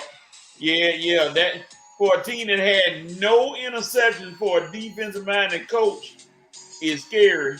But hey, he survived, so he got another year to get in there and get him a quarterback. One more year to get a quarterback and see what he can do coming up this next season. All right, Red, what's the best opening out of the 8 openings? What's the best job opening? Well, a little biased besides my own Falcons because I think we got some good offensive pieces and the defense is on the rise. But beside us, I would have to say Baltimore. I mean, look what you got. You got an MVP caliber quarterback. You got pieces on defense. I mean, you probably have to retool a little bit, but you wouldn't have to retool that much. You see what I'm saying? Maybe have a decent draft. If you get in the Baltimore job, all you would really have to do was have a good draft, and because your team is right there. Saying Lamar Jackson stay healthy, Henry don't fumble, and the defense play a little better. I mean, he'll be in the playoffs next year. The Falcons is a good opening because we got a lot of pieces that you can build around. If you can coach it up, we'll be in the playoffs. Now, of course, there's some other teams out there that have some decent possibilities. The Raiders having the #1 pick, being in Vegas, that's not bad. Arizona might need a little work. Giants need some work. A few of the other spots out there probably need a little bit more work. But to me personally, if you're ready to win now, Atlanta and Baltimore to me are the teams that's supposed to, with the right moves made, they could win now. So I would say Atlanta and Baltimore. Yeah, I'm like you. I like the Falcons because the Falcons have a pretty good team to work with right now, and they can just get somebody in to help that quarterback, whoever the quarterback gonna be. I think overall they could be loaded, and the defense is improving every year. So, but I know whoever comes in there, you gotta expect for your team to get to the playoffs, or it's not gonna be a good year for you. They gotta see if you can lead them to the playoffs because you looking at right there, like you said earlier, that Jets loss was a real crippler. That really gloom and doom, and there's a couple more losses, That and nobody Miami played and Carolina. Jets talking. Yeah, well, Yeah, Miami too. Yeah, but I'm saying we lost to Carolina, right? But can we beat Miami and the Jets? That would have got us in, even with the loss to Carolina. All right. Now the funny question of the day. I know you're gonna laugh at this one. As soon as I can pull it up, and why are the Atlanta Hawks going after Anthony Davis? Why? That would have been the question I asked had they continued this. But thankfully, AD will be AD. And the fact that he's back on the injury list, that might have saved the Hawks from making a real colossal mistake. So, I mean, signing AD, trading for AD, meaning you're going to have to give up something to get him. And then signing him to an extension? Are you kidding me? And had he been over here 3 years, I promise you, he would have played probably 82 games. In those 3 years, 82 games. Yeah. AD, I think his best years are behind him, and if he keeps on, teams are gonna be like, throw their hands up and say, "No, thank you, no, thank you. Y'all can have him, do whatever y'all want to with him." And Poe Nico Harrison, you brought him to the Dallas Mavericks, and now look what happened for Luka. And now, oh man, I'm sure he has moved out of Dallas by now. He probably living in Las Vegas or anywhere in Dallas, because if somebody see him on the streets, they might pull a fist fight with him. So, he probably somewhere up northeast. He's probably far away from Dallas as possible. Yep. All right, let me go back. Yeah, Winston said Jets jettisoned a lot of defensive talent in the middle of the season. Yeah, they got rid of Sauce Gardner and a couple more people. And to be honest, 2 Andrews catches and a rookie kicker, and plus Zay Flowers dropping the ball, and then a made field goal missed by the kicker. Harbaugh still have his job if all of them had happened. All those things happen to help contribute to him losing. And Winston said AD will protect old Crispy Porzingis defensively so that Kristaps could focus more on the offensive end. A healthy AD would put the Hawks in serious championship contention. If he was that player back in the early part of his Lakers career when he wasn't getting hurt, I agree. He'll really help them because he want to play the 4. He have a chance to play the 4. He'll be more offensive, but they're talking about months for him being out now instead of maybe weeks. They saying a couple of months, and I'm like, kiss of death, kiss of death, kiss of death. But thanks for reminding me. That's what I want to say. That I heard the Hawks are now looking at Zubac from the Clippers. What you think about that, Coach? Zubac. Big Z will help anybody because Big Z is solid. He gonna have those games when he plays solid, give about 15 points, about 10 or 12 rebound. Yeah, Big Z gonna be solid, and that'll help you down low. That'll free up some folks. So yeah, if they can steal him from the Clippers, because Clippers ain't going anywhere. Let's just get that out of the way. Clippers are just wasting time. So yeah, if they can use that to take away from instead of AD. Yeah, that's gonna free up a lot. So if they can get him, then they'll be in the middle of that race. And the East is weak this year, and no doubt about it, it's down. So if you're gonna sneak anybody, there's a chance to sneak somebody. All right. You hear that, Hawks fans? Zubac is the way to go. All right, that's our 5 for 5 in them 5 topics. We had our music. Now, to close the show out, we're gonna go into the NFL where, well, everybody been talking about it, and now don't talk about it, be about it.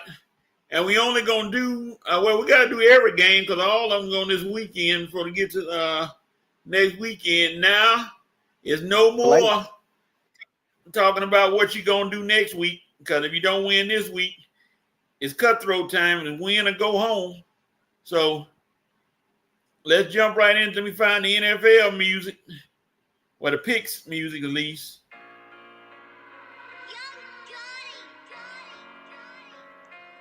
We're going to pick the NFL games. You all and Rev Night Nation, feel free to pick as you want, who you want. But we got some real interesting games coming up. And the first game on the docket, right off the bat, I read Rams and Panthers. Who win? Man, I was watching the arena one day and saw some guys actually taking the Panthers for upset, giving the excuse of matchup and the fact that the Rams got to travel all across the country again. Man, look, Rams, you better not lose this doggone game, or we're going to have some serious questions about Sean McVay and you, Matt Stafford. I don't think it's going to happen. Carolina, you shouldn't even be in the playoffs. You snuck through your back door in because my Falcons beat the Saints. You couldn't even beat the Tampa Bay Bucks to get in the playoffs yourself, you bunch of chokers. And you think you're going to beat the Rams? No way. Y'all kitty cats ain't beating no Rams. I don't care what the Rams got to deal with. I don't care how far they got to fly and what happened last game. Rams are going to beat the brakes off of y'all to show y'all that game that y'all beat them was a fluke. Rams, if you got any pride, you better show the Panthers that they ain't got your number at all. Rams. Yeah. The Rams are going to be heavy favorites, like you said. There's no way walking that the Rams should lose to the Panthers. Bryce Young going to have to play the game of his career for the whole year to be able to beat the Rams. Rams get Devontae Adams back, so that just adds to what they got. So I'm going to go with the Rams, too, to beat the Panthers. All right, the night game, the slugfest, this one could go either way. Packers and Bears. Who you got in this one, Packers or the Bears? Well, Coach, me and every Falcon fan in America, I don't know about we praying, but we kind of hoping and wishing that the Packers get beat and get beat so bad that the Packers say, you know what, for it's time for a change. And that means the floor will be a bad. I don't know why I know Falcon fan, y'all gotta stop though. Let's not wishing for this man to lose so he come over here. But if he does lose and the Packers decide to make a change, Falcon fans, and including myself, will be ecstatic because we will know that David LaFleur just moved to the top of the list as far as coaches for the Falcons. His interview, he'll probably get interviewed right away. If the Packers lose tonight, David LaFleur will probably get interviewed Monday morning, coached by Matt Ryan. That's how fast it'll probably be. But that being said, I do think the Bears are gonna win. The Bears are trending up. Packers are trending down. They only lost too many players on injury, I feel, to compete with the Bears. So Dave LaFleur, I'm not saying this, but if the Packers do make a change, you don't have to get your resume up. You just need to bring your resume to Atlanta when Matt Ryan gives you a call. So we'll see you soon, LaFleur. Anyway, but I'm taking the Bears, coach. Yeah. I think the Packers gonna win. I don't know why I'm picking the Packers, but I think they trying to pull off a little something. But like you said, if the Packers lose to the Bears, and that's gonna be the fastest turnaround in history. They turn around and say, matter LaFleur, we can't use you. Ring. Packers gonna call him in for an interview. It's gonna be pretty much a formality because I believe they're gonna hire him right on the spot. It wouldn't take that long for them to say, "Well, we got our coach. Thank y'all, Packers, for letting him go." So they're gonna let him go and gonna be like, "Hey, moving right on in." All right, let's see what the nation is saying about the first two games. Let me pull it back. Uh-oh.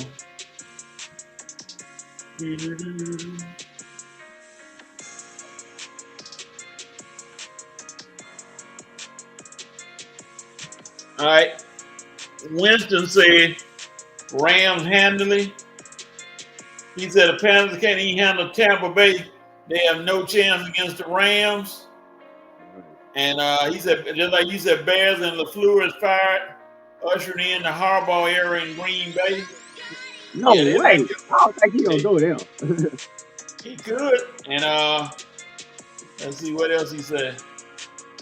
Oh, he just said that. Alexis said, "Good afternoon, fellas." Good afternoon, Alexis. He said, What's up, Alexis? Rams. And he also says, the Bears are going to win. All right. Next game with probably going to be more interesting than everybody think about. I think it's going to be a good one, and somebody is going to be in a lot of trouble. The Bills against the Jaguars. Josh Allen, everybody's saying, Josh Allen, it's your time. you should be going all the way now because they don't have Lamar or Pat Mahomes or any of those guys to stop it. So they say it's the Josh Allen. So what do you think, Red? I disagree. And with what you say, somebody else might be in some trouble. Yeah, I'm with you. So if the Bills lose this game, I think we're going to have another coaching vacancy. So add Buffalo to the list of coaching vacancies that we might have when the Bills lose to the Jags. Because I'm picking the Jags. The Jags are trending up. Liam Cohen, Sunshine, they balling right now. That defense, number one rush defense in the NFL.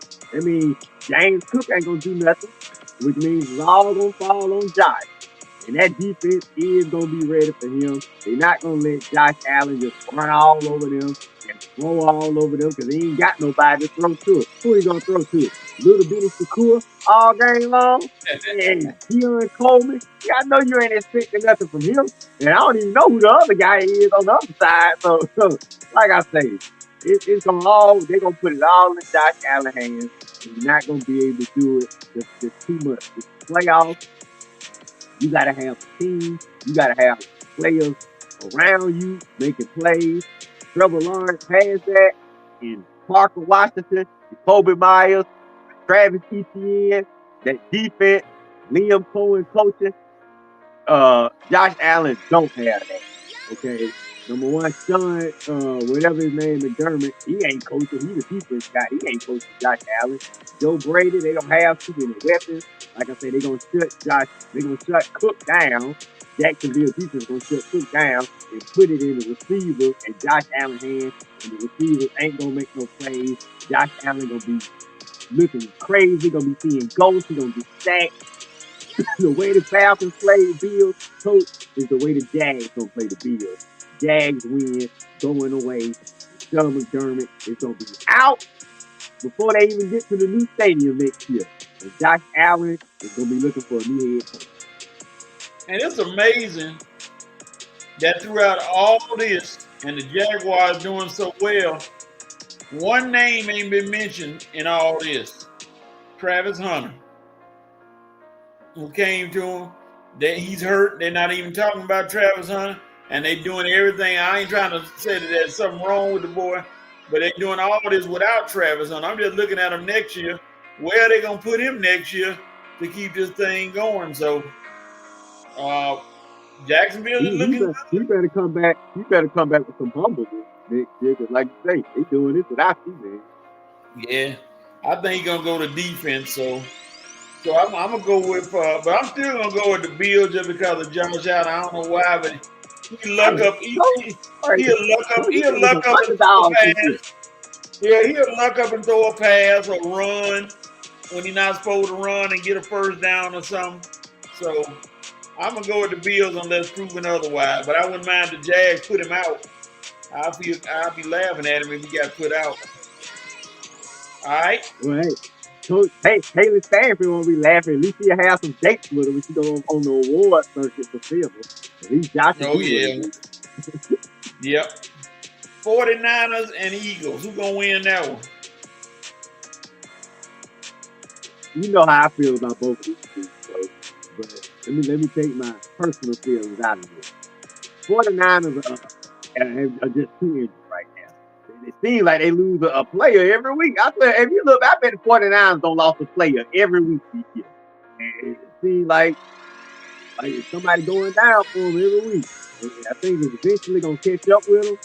The Eagles know physical teams. They know how to play defense. They know how to shut Purdy down. And like I say, Purdy gonna need some weapons around him, and he's just not gonna have enough. The defense gonna need some players out there to make plays to stop the Eagles. They not gonna have enough. Not gonna have enough to stop Hurt and Barkley and AJ and Smith. Like I say, if you were healthy, if y'all had the team that you put together in the offseason healthy, then it would be different. But when half the guys are sitting up in the press box watching the game instead of on the field playing, that's something right there. Like I say, you put a good team together, but they just couldn't stay healthy through the year.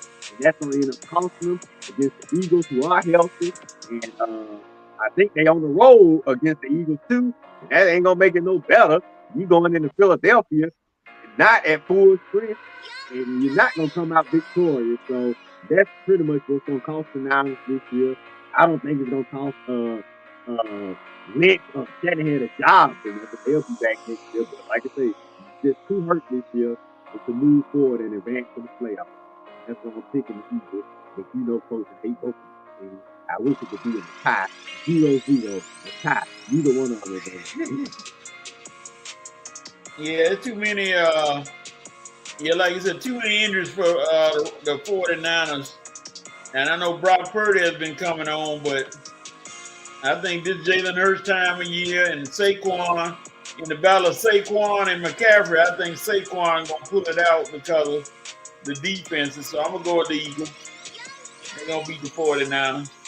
All right, let's see what the nation says. I'm gonna scroll back a bit.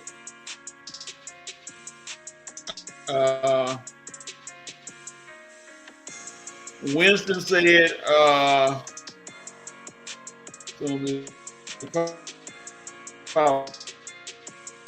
come on, thing, pop up. It's up there. He basically saying Jags win, McDermott is fired, and the Bills start a rebuild. That's gonna be interesting. Alexis says the Bills. Alexis says the Eagles. And Winston said 49ers. 49ers in an upset over the Ravens. I mean, not the Ravens, the Eagles. Huh? You with all the injuries. You ain't taking these upsets today. Well, okay, y'all just want the game to see it. All right. Next game, Chargers versus Patriots. I can honestly say I don't expect this one to be close. I think the Patriots are going to hurt the Chargers pretty bad. I don't know why, but I just think the Patriots they on the road, they loaded, and they look like they're ready to just wipe the Chargers off. Herbert still got the little hand injury. I don't know if it's going to be a problem, but Omarion Hampton is coming back. And I want to talk quickly about, what's his name? Najee Harris. Najee, don't you wish you were with the Steelers now, sir? Now, I don't know what to say. You haven't done anything this year.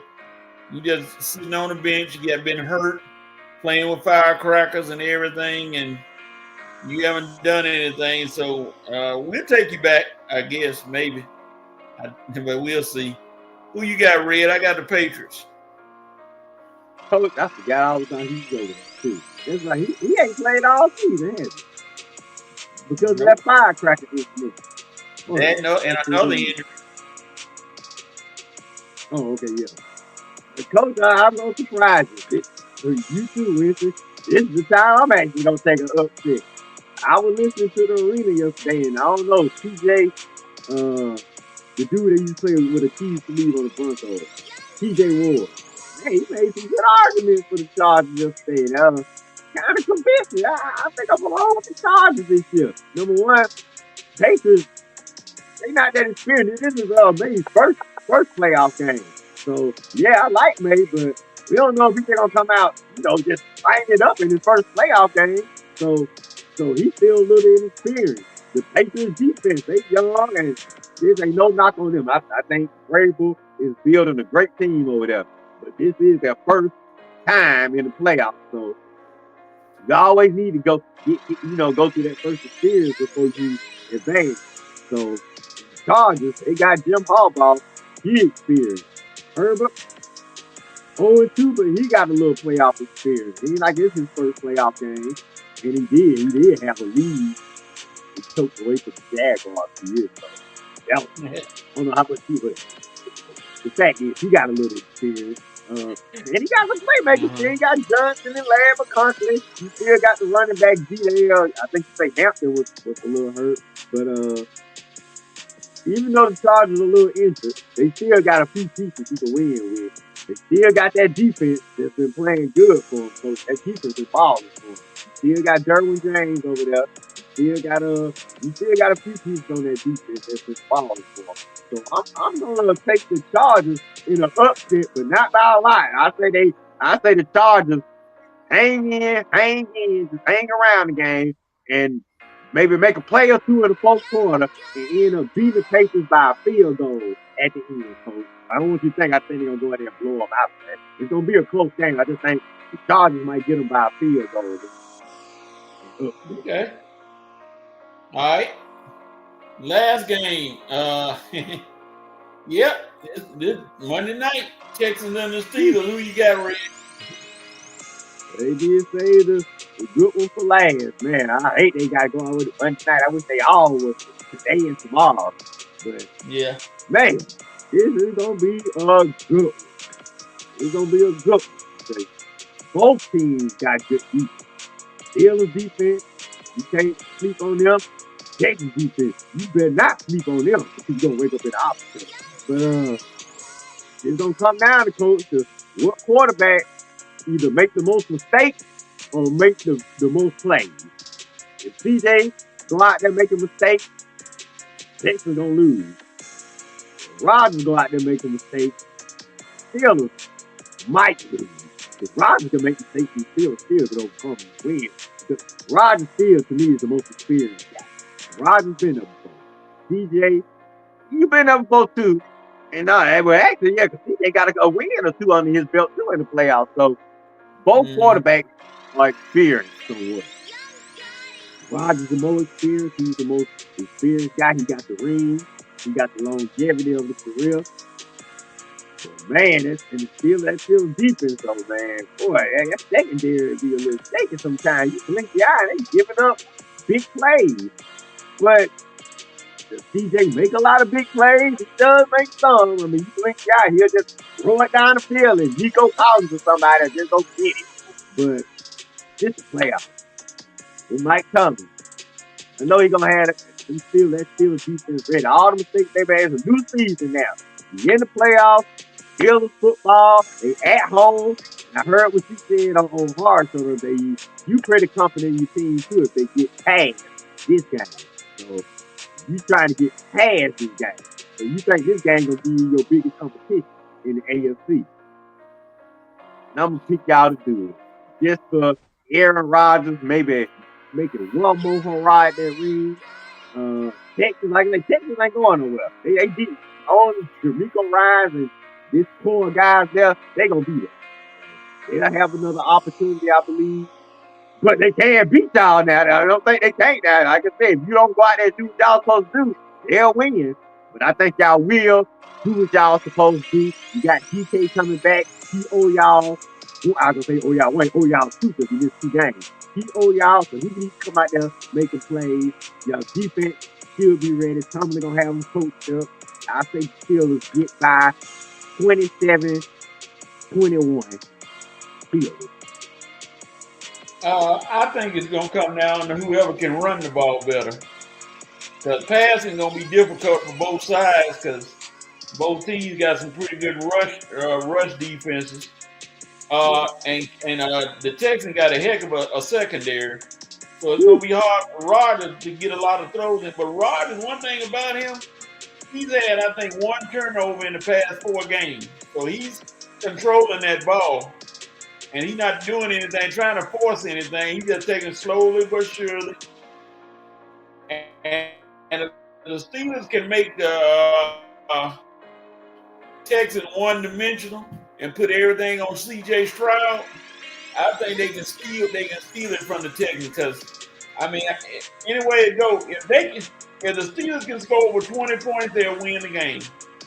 Because the Texans don't score a lot. If people been looking at their score, the most they've been scoring in the past few games is like 17 and 13, 20. That's the most. If Steelers can get 20 points, they'll beat them. So it's going to be an ugly ball game. And I want to know how the Texans, in that nice little controlled environment. If they were in Houston playing in that controlled environment, I'll say they'll beat the Steelers. But it's going to be 30 degrees at game time. So we're going to see how they can handle it. All right. Let's look at the last few picks. Let's see what we got. Winston said the same thing I did. Patriots gonna beat the brakes off the Chargers. And Alexis said the Patriots. Alexis said the Texans by 3. And Winston said the Texans gonna send Rodgers back on another darkness retreat. Gonna send him back in a cave or somewhere. So those are our games, ladies and gentlemen. Those are the only games this week. It's playoff time, so we don't pick the whole NFL. We just only picking the games that are in the playoffs. So now we come to the end of the show, and we just gotta ask, who has the right to do what? What team or what person or whoever has the right? Who you got, Red? Who has the right to do what? All right. Before I get to my you had the right, I'll just say this. Matt Ryan is already getting to work, coach. Already interviewing my number one choice today. One that real was completely poo-pooing. Clint Kubiak is getting interviewed right now by Matt Ryan. Let you know. He ain't wasting no time. Matt, not wasting your time. All right. But as far as you had the right, man, it might be my 3rd straight Braves. You had it right, but Braves, you had a right to not be jealous of what's going on with the Falcons and Hawks right now. I know y'all saying, man, all that news they making, we have any news to drop? Okay, but I don't want you to do nothing stupid now, like going to fire Alex or something, or say, you know what, instead of Walt Weiss, we're going to make another manager. I say, don't do nothing crazy to get yourself in the news cycle. But I tell you this, if Liberty Media want to sell the team to Tyler Perry, I'm all for that. Boy, if y'all can get y'all an owner so we can have unlimited spending like the Dodgers and the Yankees and some of these other teams instead of us spending on a budget and we trying to compete with some of these teams. So Braves, you have the right to not do nothing crazy to get back in the media cycle. But hey, if you want to make some news, you can. Because hey, you owe it. We looking for another good season this year. You didn't do nothing last year. Had me, Rev, and Coach all looking silly into the last month of the season when you want to go on a 10-game winning streak, saying, wow, well, where these Braves been all year long?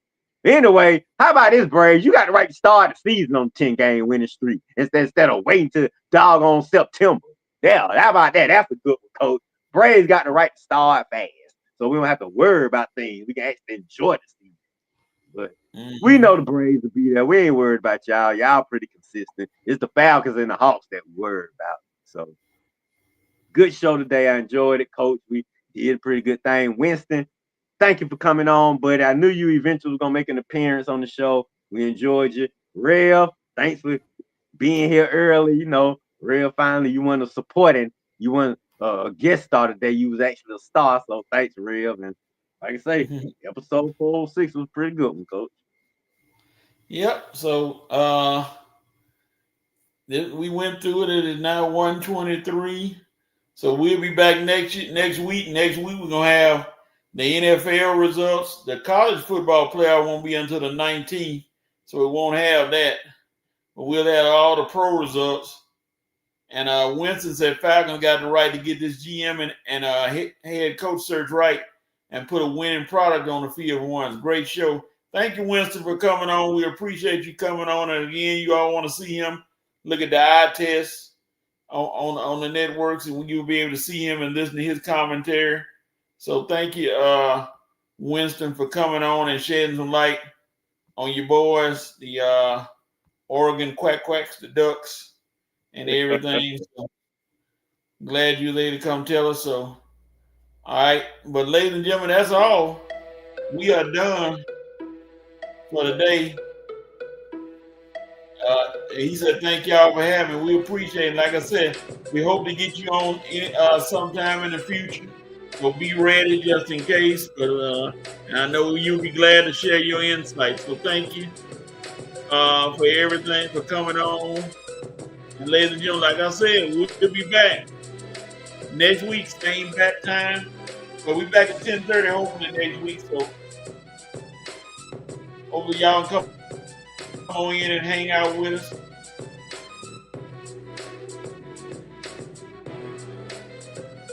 And we'll see y'all next week. Bye.